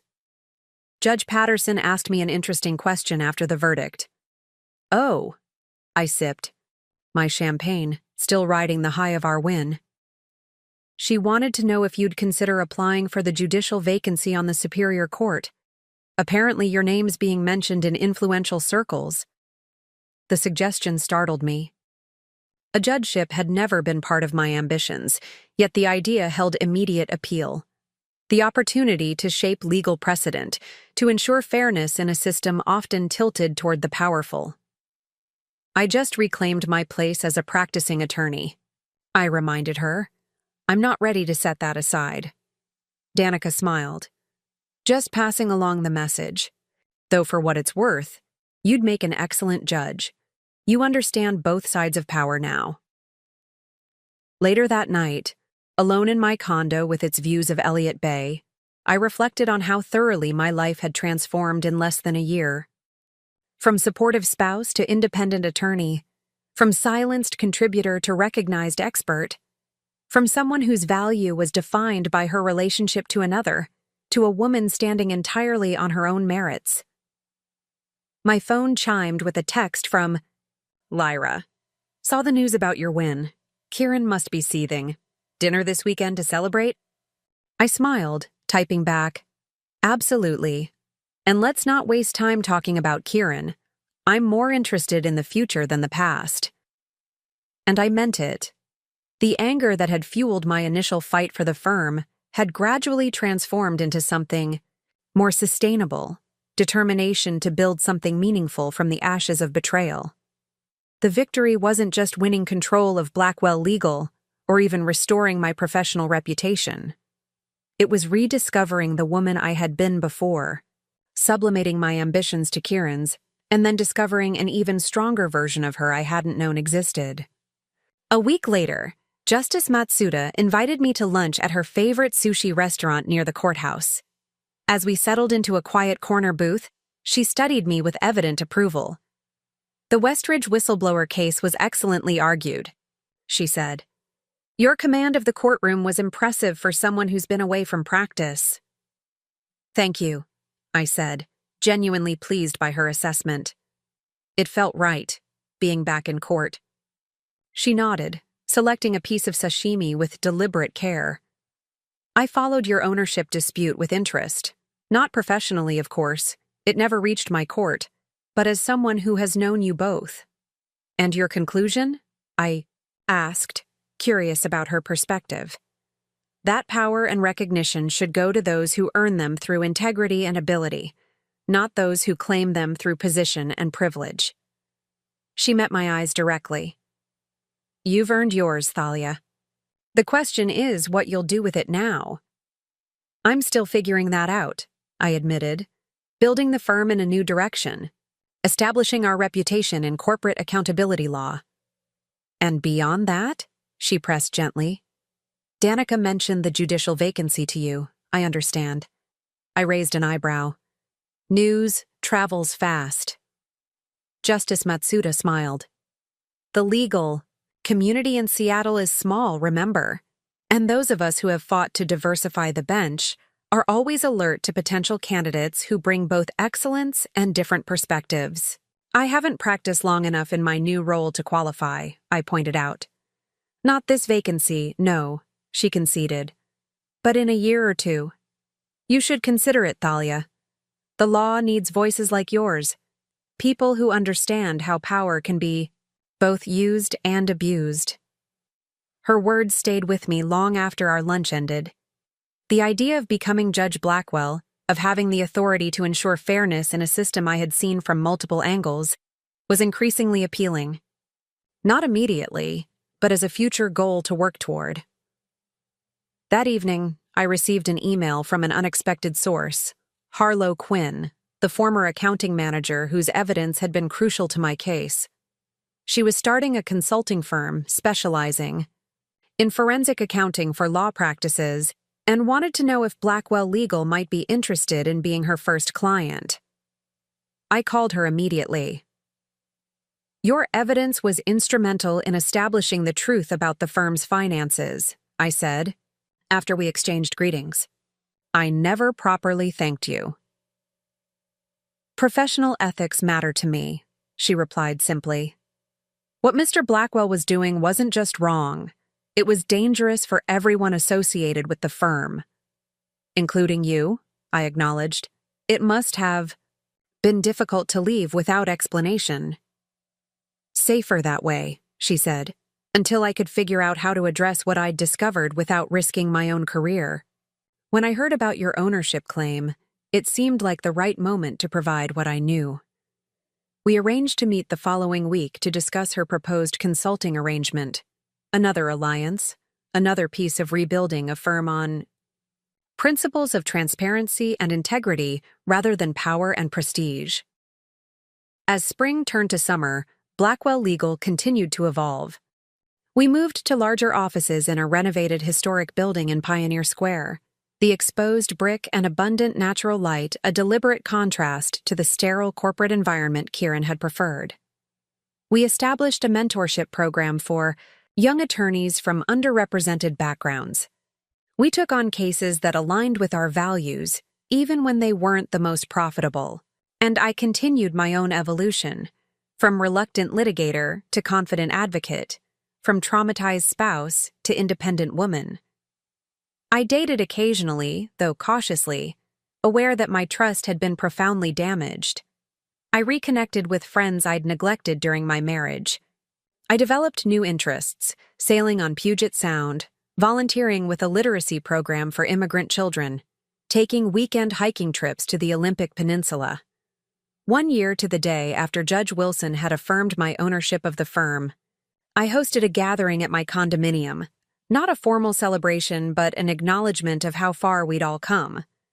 Imara was there, as was Lyra, Zuri, and several key associates from the firm. Justice Matsuda made a brief appearance. Even Harlow Quinn, now our regular consultant, joined us. As conversation flowed and laughter filled my once-empty home, I stepped onto the balcony for a moment of quiet reflection. The sun was setting over Elliott Bay, painting the water in shades of amber and gold, reminiscent of that fateful reunion night. But everything else had changed, most of all myself. Lyra joined, me leaning against the railing. "Happy anniversary," she said, clinking her glass against mine. 1 year of Thalia unleashed upon the world. I laughed. "That sounds vaguely threatening." "It should," she replied with a grin. "To anyone underestimating you anyway." Her expression softened. "I'm proud of you, you know. Not just for taking on Kieran, but for what you've built since then." "Thank you," I said, genuinely touched, "for believing in me when I wasn't sure I believed in myself." Inside, someone called for a toast. As we turned to rejoin the gathering, Lyra paused. "Oh, I heard from Mother yesterday. Apparently Kieran and Meredith are struggling in Portland. The twins are colicky. His position at Hamilton Frost isn't what he expected, and they're living well beyond their means." I was surprised to find I felt no satisfaction at this news. No vindication, no sense of justice served. Only a distant pity for the man who had once been the center of my world, now facing the consequences of choices made from arrogance and entitlement. "I hope they figure it out," I said simply. "For the children's sake." Lyra studied me, then nodded. "You really have moved on." "Yes," I agreed, looking around at the life I'd built from the ashes of betrayal. "I really have." 18 months after taking control of Blackwell Legal, I received an invitation that sent an unexpected jolt through my newly ordered life. The Seattle Bar Association was hosting their annual gala, an event I had once organized as Kieran's wife but never attended as a legal professional in my own right. This year's invitation addressed me as Thalia Blackwell, managing partner, a small detail that nonetheless represented the seismic shift in my identity. The cream-colored card sat on my desk for days while I debated attending. The gala would put me face-to-face with the entire legal establishment, many of whom had witnessed my transformation from supportive spouse to independent attorney with varying degrees of support or skepticism. More significantly, the invitation mentioned Kieran would be receiving the association's Distinguished Comeback Award, a thinly veiled acknowledgement of his return to practice after his ethics suspension. "You should go," Danica said when she noticed the invitation during our weekly strategy meeting. "Claim your place in the community and watch Kieran be celebrated for overcoming adversity that he created himself?" I shook my head. "I'm not sure I'm that evolved yet." Danica leaned against my desk, arms crossed. "All the more reason to be there. If you avoid it, people will say you're still affected by the divorce, that you're hiding." She was right, of course. In the Seattle legal world, perception mattered almost as much as courtroom victories. My absence would be noted and interpreted, likely not in my favor. The evening of the gala, I stood before the mirror in my Pioneer Square loft, studying my reflection with a critical eye. The woman looking back at me bore little resemblance to the carefully curated corporate wife I'd been at my last bar association event.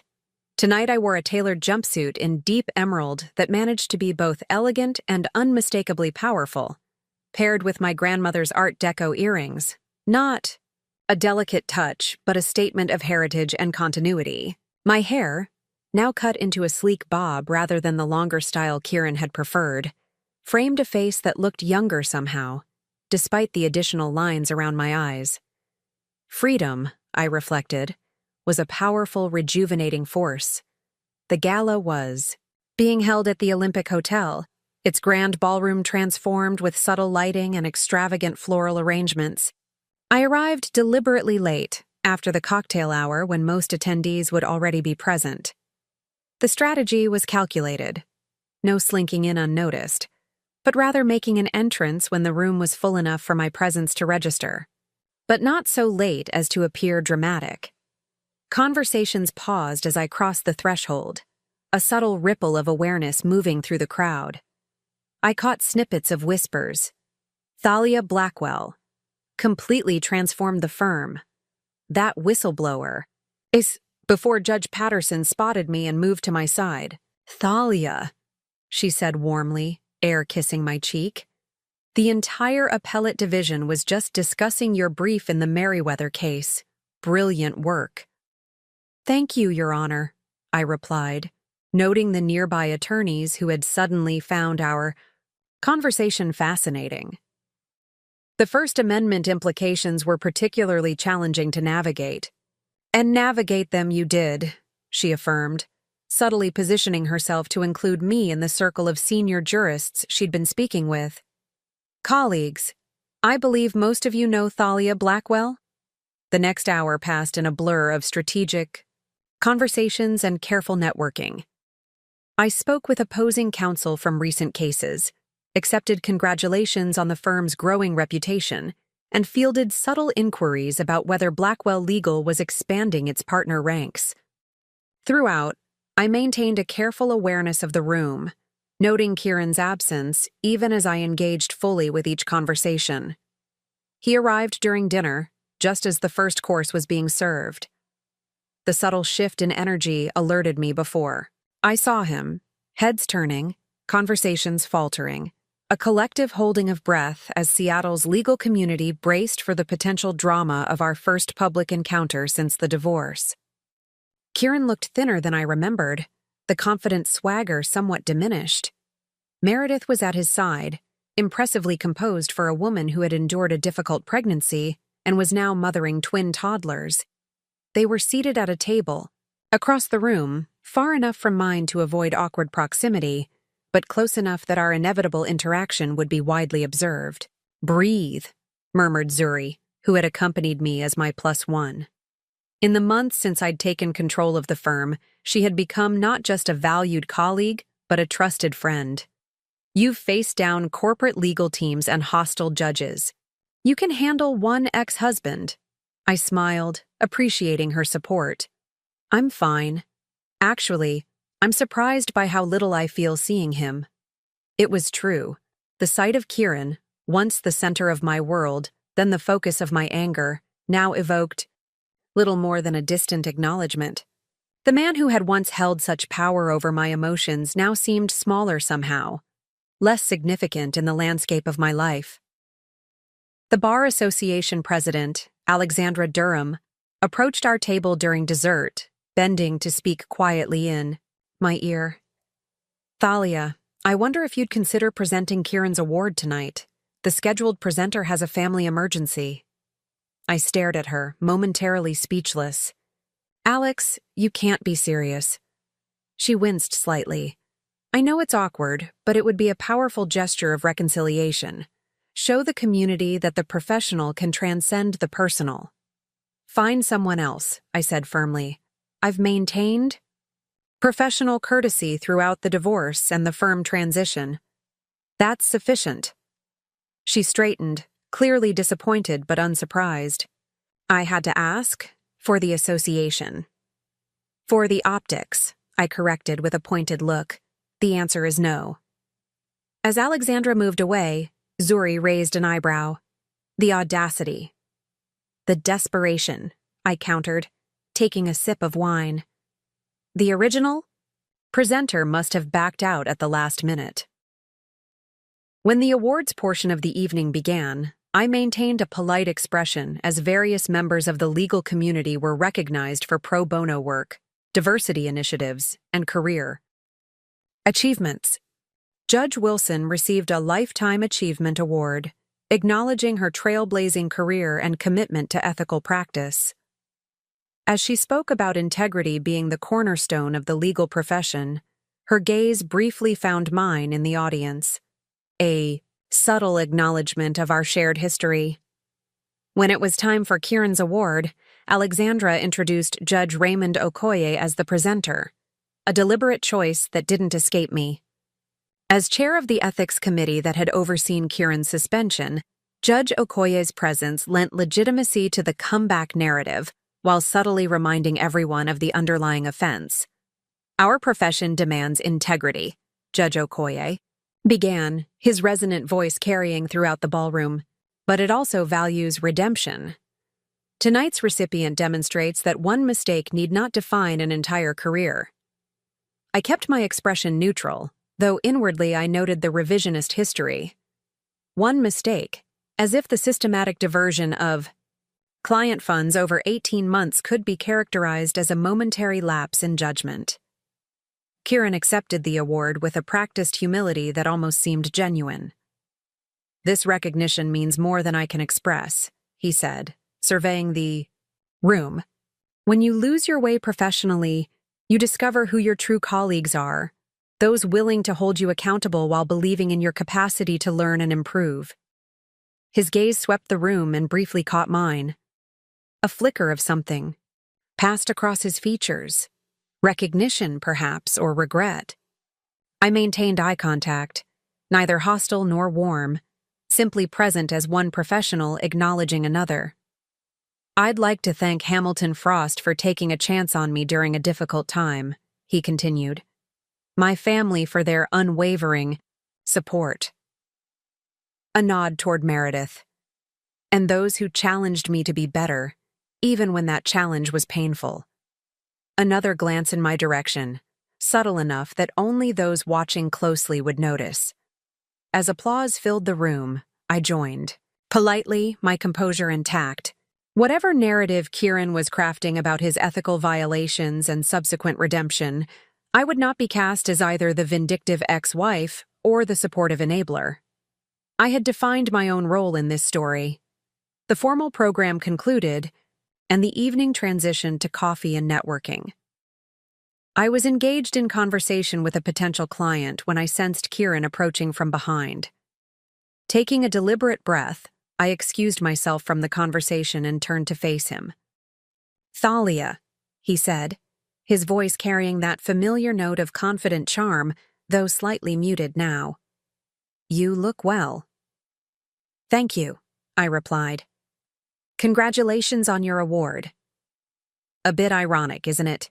he acknowledged with a self-deprecating smile that once would have disarmed me.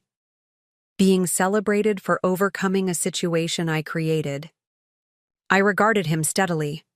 The legal community loves a redemption story. Some parts of it, anyway. His gaze was searching. "Your firm is making quite a name for itself. The Merriweather case was impressive work." "Thank you." A brief silence stretched between us, weighted with unspoken history. Finally, he glanced toward the exit where Meredith waited, her expression carefully neutral. "I should go. The twins don't sleep well, and our nanny has an early curfew." I nodded. "Of course." He hesitated, then added quietly, "For what it's worth, Thalia, I know now what I lost. Not just the firm or the house, what I lost in you."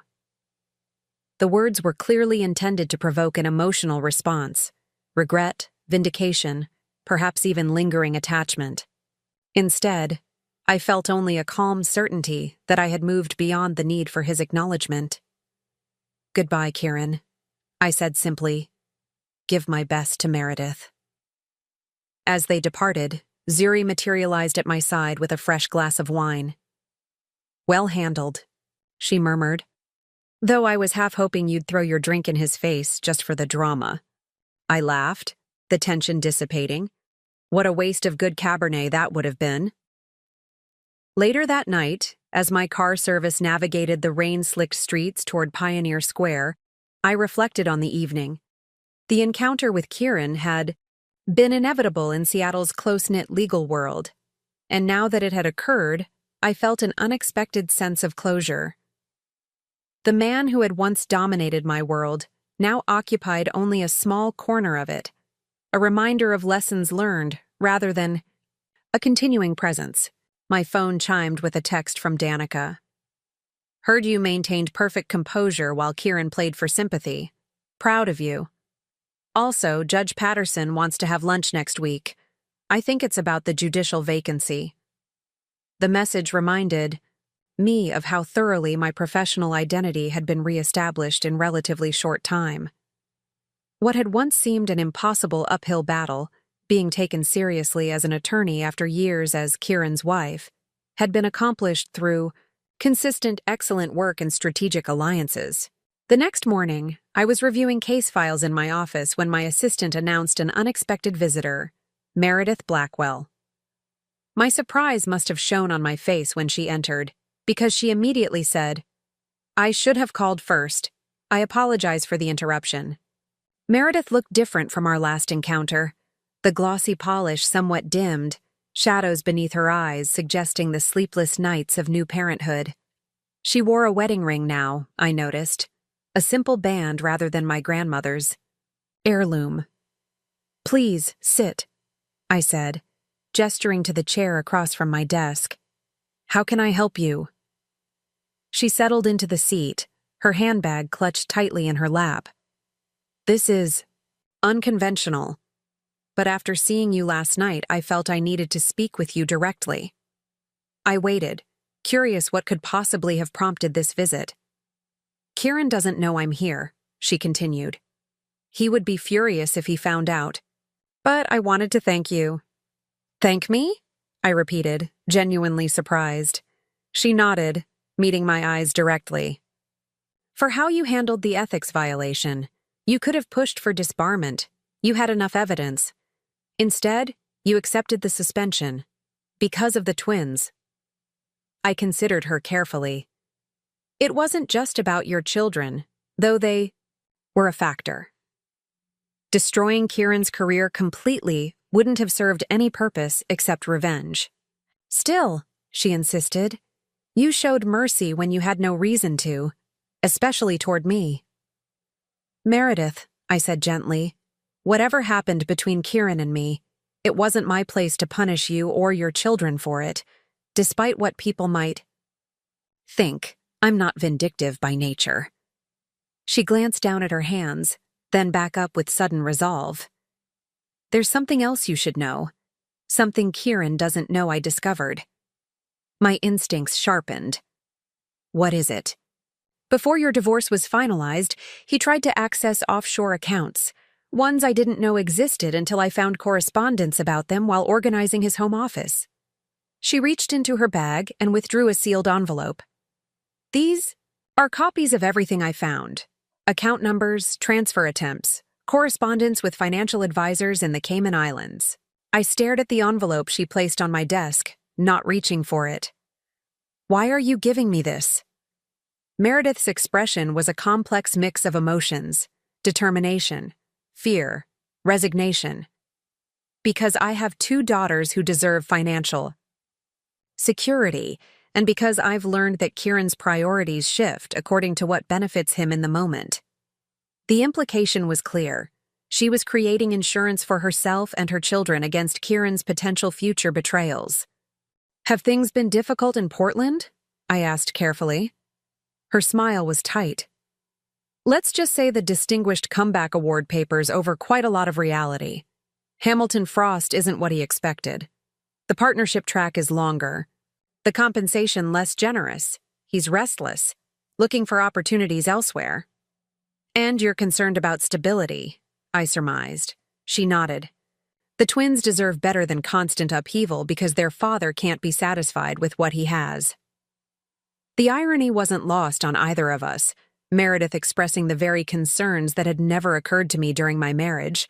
I had trusted Kieran implicitly, believed in his vision for our future, never questioned his decisions. Meredith, despite being the other woman, had entered their relationship with her eyes wider open than mine had ever been. Why come to me with this? I asked. Why not a private attorney of your own? Because you already know who he is. she said simply. You won't dismiss me as paranoid or disloyal for taking precautions. I considered the envelope and its contents. The information could potentially reopen investigations into Kieran's financial dealings, perhaps even trigger criminal charges if he had hidden assets during divorce proceedings. But using it would drag me back into conflict with him just as I was moving forward professionally. I can't be your attorney in this matter, I said finally. The conflict of interest is too significant, but I can refer you to someone excellent who specializes in complex family law matters. Relief visibly washed over her. That would be helpful. Thank you. As she stood to leave, I found myself asking, Are you happy, Meredith? Despite the challenges? She considered the question with surprising thoughtfulness. The twins make me happy. Building my own consulting business makes me happy. Kieran, she paused. Kieran is complicated. I went into this with my eyes open, but that doesn't mean I wasn't still blind to certain things. After she left, I sat contemplating the sealed envelope. Using its contents against Kieran would be legally justifiable, but would inevitably pull me back into the vortex of our past. Eventually, I locked it in my personal safe, neither using the information nor destroying it, a decision that felt like the final step in prioritizing my future over the wreckage of my marriage. Later that week, I met Judge Patterson for lunch, at her favorite restaurant near the courthouse.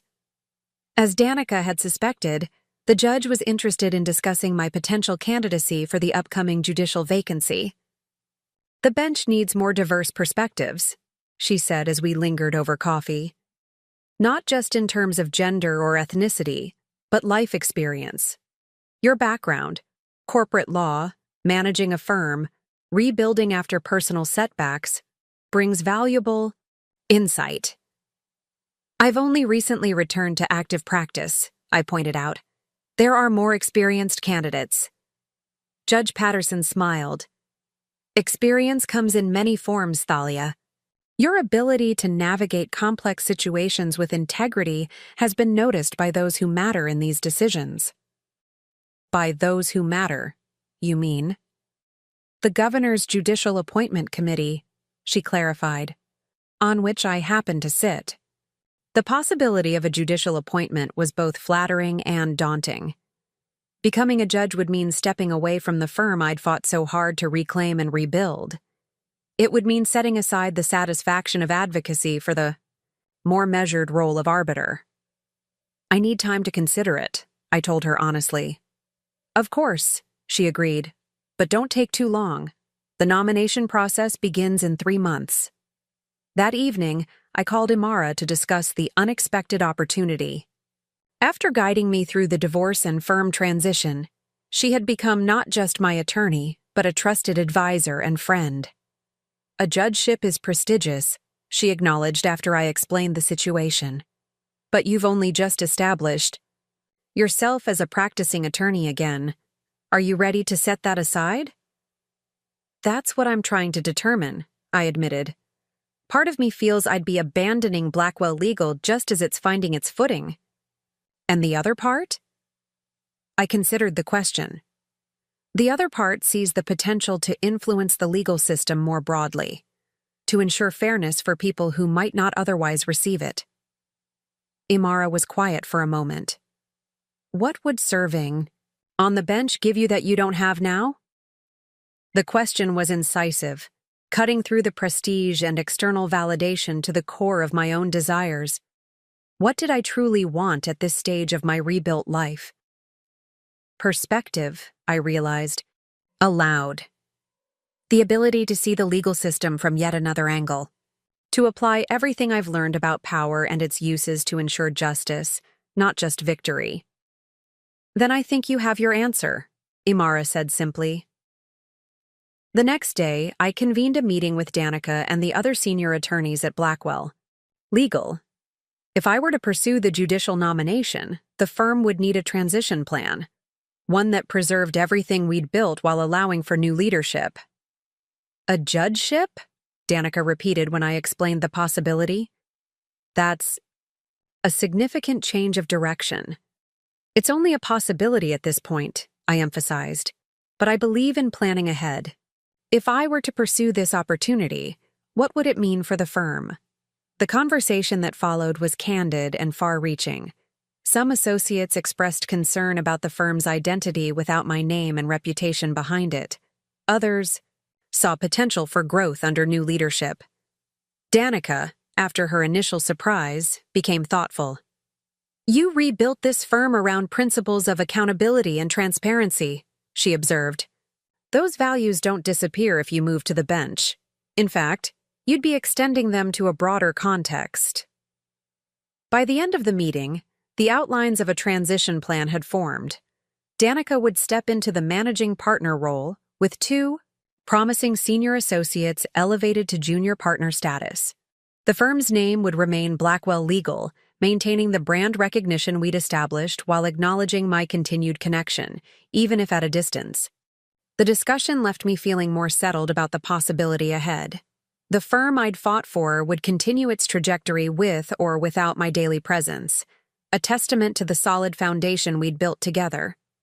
That weekend, I took a rare day completely away from work, driving to Whidbey Island to walk along the windswept beaches and clear my head. The past 18 months had been a whirlwind of reinvention and rebuilding. Professionally successful, but leaving little time for reflection about what I truly wanted beyond proving myself capable of independence.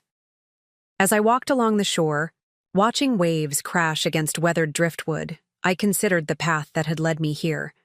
The devastating public humiliation at the firm reunion, the discovery of Kieran's betrayal, the fight for what was rightfully mine, the reclamation of my professional identity. Each step had been necessary in its time, each challenge ultimately strengthening my resolve. But what now? What did I want beyond reaction to Kieran's actions? Beyond proving my capabilities to the legal community that had once seen me only as an accessory to my husband's career? A judgeship offered prestige and influence, certainly, but it also offered something more valuable: the opportunity to apply everything I'd learned about power, fairness, and accountability to ensure justice for others navigating their own difficult circumstances. By the time I returned to my car as dusk settled over the island, my mind was made up. I would pursue the judicial nomination, not as a capstone to my comeback story, but as the beginning of a new chapter defined entirely by my own choices, rather than responses to another's actions. The following week brought another unexpected development. Harlow Quinn, whose forensic accounting evidence had been crucial to establishing Kieran's financial improprieties, requested a meeting to discuss a potential new client for her consulting firm. "The client is Hamilton Frost," she explained when we met for coffee. "They're conducting an internal audit of all partner activities following some irregularities in their Portland office." The Portland office, where Kieran now worked. The cash connection was impossible to miss. "What kind of irregularities?" I asked, keeping my tone neutral. Harlow's expression was carefully professional. "Client fund management discrepancies. Nothing proven yet, but concerning enough that they've engaged external review." I absorbed this information with a complex mixture of emotions. On one level, there was a certain grim validation, Kieran's patterns continuing in his new position, confirming my decisions had been correct. But there was also weariness at the thought of being even tangentially connected to another ethical investigation involving my ex-husband. "Why are you telling me this?" I asked finally. Client confidentiality would normally prevent such disclosure. Harlow folded her hands on the table. "Hamilton Frost has asked for references regarding my work on similar cases. Your name came up, given the thoroughness of the Blackwell and Associates investigation." "I see." The Portland firm was essentially asking for my assessment of Harlow's capabilities in uncovering financial misconduct. Misconduct potentially committed by Kieran. "I'll recuse myself from the Portland office audit if I take the engagement," Harlow assured me. "But I wanted you to know before you received any inquiries." I appreciated her transparency. Thank you for the heads up. For what it's worth, I'd give you the highest recommendation. Your work was impeccable and crucial to resolving the situation here. After she left, I sat alone, reflecting on the cyclical nature of behavior patterns. If Kieran was indeed repeating the same financial improprieties at Hamilton Frost, it suggested a compulsion beyond simple opportunism, a belief, perhaps, that rules applied differently to him than to others. My phone rang, displaying Lyra's number. When I answered, her voice held an unusual tension. "Have you heard from Kieran recently?" "No," I replied, instantly alert. "Why?" "He called me this morning, asking if I'd heard anything about an investigation at his firm. He seemed agitated." I closed my eyes briefly. "Lyra, I can't discuss anything related to Kieran's current situation." "So there is a situation," she surmised. "God, Thalia, tell me he hasn't done something stupid again." "I don't know what he has or hasn't done," I said truthfully. "And even if I did, it wouldn't be appropriate for me to discuss it." She sighed heavily. "I understand. It's just the twins. They deserve stability." "Yes, they do," I agreed, thinking of Meredith's visit and the sealed envelope in my safe. "Have you met them yet?" "Once when they were newborns," Lyra said. "Meredith reached out after they were born, invited me to visit. She seems to want them to have family connections beyond Kieran." "That's good," I said, genuinely glad the children would have Lyra's warm presence in their lives. "They're lucky to have you as an aunt." After we hung up, I found myself contemplating the ripple effects of choices made years earlier. How Kieran's decision to pursue Meredith, my decision to fight for the firm, his apparent decision to continue questionable financial practices, had all led to this moment where innocent children might face disruption through no fault of their own. The revelation of potential new improprieties at Hamilton Frost added weight to my decision to pursue the judicial nomination. If appointed, I would need to recuse myself from any matters involving Kieran, certainly.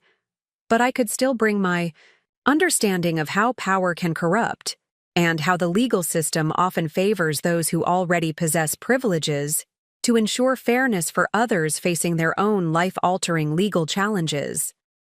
2 days later, I formally notified Judge Patterson of my interest in the judicial vacancy.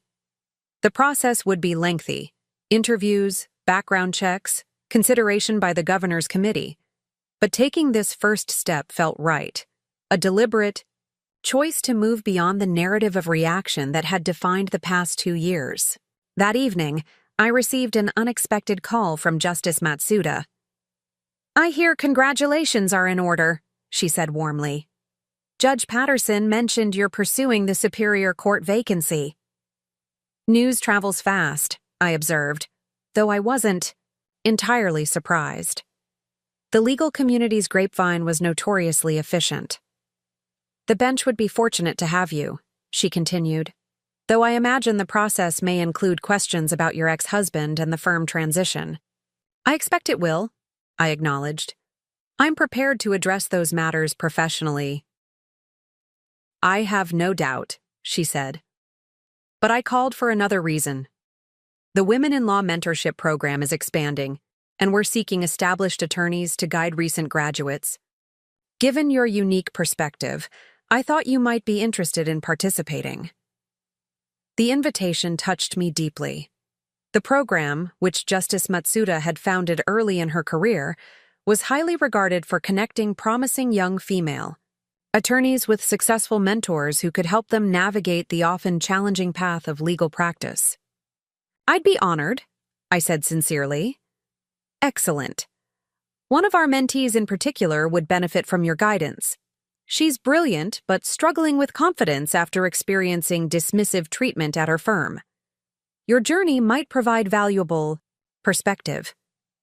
As we concluded the call, I reflected on how thoroughly my professional identity had evolved, from the marginalized wife to recognized attorney to potential judge and now mentor. Each role built upon the lessons of the previous one.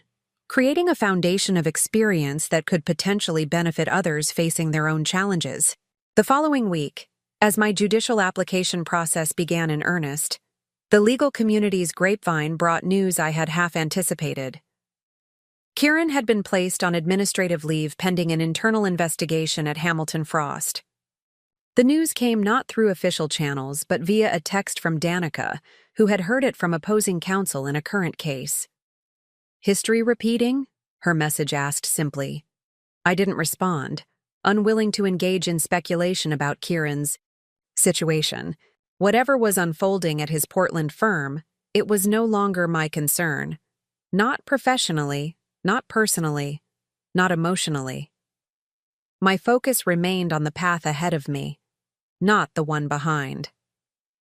That evening, as I reviewed preparation materials for my judicial interview, my phone rang with a number I didn't recognize. When I answered, Meredith's voice came through, tense and controlled. "I apologize for calling so late," she began without preamble. "But I thought you should know that Kieran has been suspended pending an investigation. He's not handling it well." I set down my pen. "I'm sorry to hear that, but I'm not sure why you're telling me." She hesitated. "He's been drinking, talking about how she destroyed his career, how she turned everyone against him. I don't think he means me." A chill ran through me. "Has he threatened anything specific?" "Not exactly," she said carefully. "But he's fixated on the idea that you've somehow orchestrated this investigation from Seattle, that you're behind it all." "That's completely untrue," I said firmly. "I have no connection to Hamilton Frost's internal matters." "I know that," she assured me. "But Kieran isn't thinking rationally right now. I've taken the twins to my mother's house for a few days, just until he calms down. I thought you should be aware, given your previous history." The warning was clear enough. Kieran was volatile, directing his anger toward me, and potentially unpredictable. "Thank you for letting me know," I said. "Have you considered reaching out to his therapist?" The counseling had been part of his ethics suspension agreement. 12 months of regular sessions addressing decision-making and professional ethics. "He stopped going months ago," she admitted, said he didn't need it anymore once the suspension was lifted. After we hung up, I sat contemplating this new development. If Kieran truly believed I was somehow behind his current troubles, he might act on that misguided conviction. I sent a quick text to the building security team at my condo and another to Imara, briefly explaining the situation. Then I returned to my judicial preparation, refusing to let Kieran's issues derail my focus yet again. 2 days later, my concern proved warranted when the reception desk at Blackwell Legal called to inform me that Kieran was in the lobby, demanding to see me despite not having an appointment. "He seems agitated," the receptionist said quietly. "Security is standing by." I took a deep breath, weighing my options. Refusing to see him might escalate his anger, while agreeing to meet might legitimize his inappropriate behavior. After a moment's consideration, I made my decision. "Tell him I'll speak with him briefly in the main conference room," I instructed. "Ask Zuri and Anton to join us." Anton, our head of security, was a former police officer with a calm, authoritative presence. When I entered the conference room, Kieran was pacing by the windows, his appearance distinctly disheveled, unshaven, shirt wrinkled, tie askew. He turned at my entrance, his expression a mixture of anger and desperation. "Finally," he said, gesturing expansively.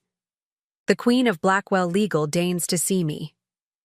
"You have 5 minutes, Kieran," I said calmly, taking a seat at the conference table while Zuri and Anton positioned themselves near the door.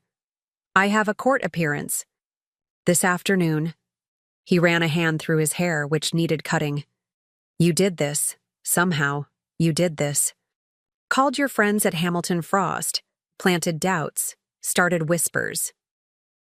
"I have no connection to Hamilton Frost beyond opposing them in 2 cases last year," I stated flatly. "Whatever investigation they're conducting is their own business. Convenient timing, though, isn't it? He pressed, leaning on the table. Just as I'm rebuilding, just as things are finally stabilizing for Meredith and the twins. Suddenly, accusations appear. If there are accusations, they're based on your actions, not mine, I pointed out, just as they were here. His face flushed. You think you're so much better, don't you? The ethical attorney, the potential judge, while I'm the cautionary tale they warn law students about. Kieran, I said, my patience thinning. I didn't call this meeting. You demanded to see me based on a conspiracy theory with no foundation in reality. If you're experiencing difficulties at Hamilton Frost, I suggest you address them through proper channels rather than creating scenes in your former firm's lobby. Former firm, he repeated bitterly. My firm. The firm I built from nothing while you played hostess and edited the occasional brief. The dismissive comment, so similar to ones I'd heard throughout our marriage, no longer had the power to wound me. Is there anything else?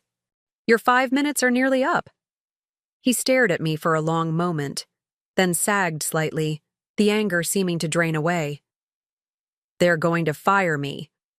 The preliminary investigation found irregularities in how I handled the Westwood Industries retainer. I kept my expression neutral. That's between you and Hamilton Frost. Meredith took the twins to her mother's, he continued, as if I hadn't spoken. Says she needs space to think, as if she's the injured party here. I stood, signaling the end of our interaction. Kieran, I suggest you speak with your attorney about the Hamilton Frost matter and perhaps consider resuming therapy. This conversation isn't productive for either of us. As Anton moved to escort him out, Kieran looked at me with an expression I couldn't quite decipher, something between resentment and rueful recognition. You really have moved on, haven't you? All the way on. Yes, I said simply. I have. After he left, Zuri stayed behind, her expression concerned. Are you all right? I considered the question, searching for any lingering distress from the encounter. To my mild surprise, I found none. I'm fine. Actually, better than fine. That felt like the final chapter of something long finished. She nodded, understanding. Closure. Exactly. I gathered my files for the afternoon court appearance. Have security keep an eye out for him over the next few days, but I don't think he'll be back. That evening, as I prepared for my judicial interview scheduled for the following week, I reflected on the encounter with Kieran. There had been a time when his approval defined my sense of self, when his dismissal of my contributions had diminished my own perception of their value. Now, his opinion, whether positive or negative, held no power over me at all. The realization was liberating in its finality. Whatever happened with the judicial nomination, whatever the next chapter of my professional life might entail, it would be shaped entirely by my own choices and capabilities, not in reaction to or recovery from someone else's betrayal. The story, that had begun with a public humiliation at a firm reunion, had evolved into something entirely different, not a tale of revenge or even vindication, but of reclamation and reinvention. The woman who had walked out of that rooftop celebration 18 months earlier, stunned and shaken by her husband's announcement, would barely recognize the woman who now stood on the threshold of a judicial career, secure in her achievements and her worth. 2 months later, when the governor announced my appointment to the Superior Court bench, the Seattle legal community erupted in congratulatory messages. Justice Matsuda was the first to call, followed by Judge Wilson, Imara, and dozens of colleagues. Even Alexandra Durham from the Bar Association sent flowers. The investiture ceremony was held on a bright spring morning, the courtroom filled with those who had supported my journey. Danica sat front row center as the new managing partner of Blackwell Legal. Zuri and the firm's associates filled an entire section. Lyra attended with her partner, both beaming with pride. As I took the oath, my hand resting on a constitution that promised equal justice under law, I thought about the meandering path that had led me here. Not the one I had planned. Certainly, but perhaps the one I needed. The betrayal that had once seemed like an ending had instead become the catalyst for something far more meaningful than I could have imagined. Judge Thalia Blackwell, a title earned through resilience, determination, and the courage to redefine myself when everything familiar had been stripped away. Not an ending at all, but the most promising of beginnings. Up next, you've got 2 more standout stories right on your screen. If this one hit the mark, you won't want to pass these up. Just click and check them out.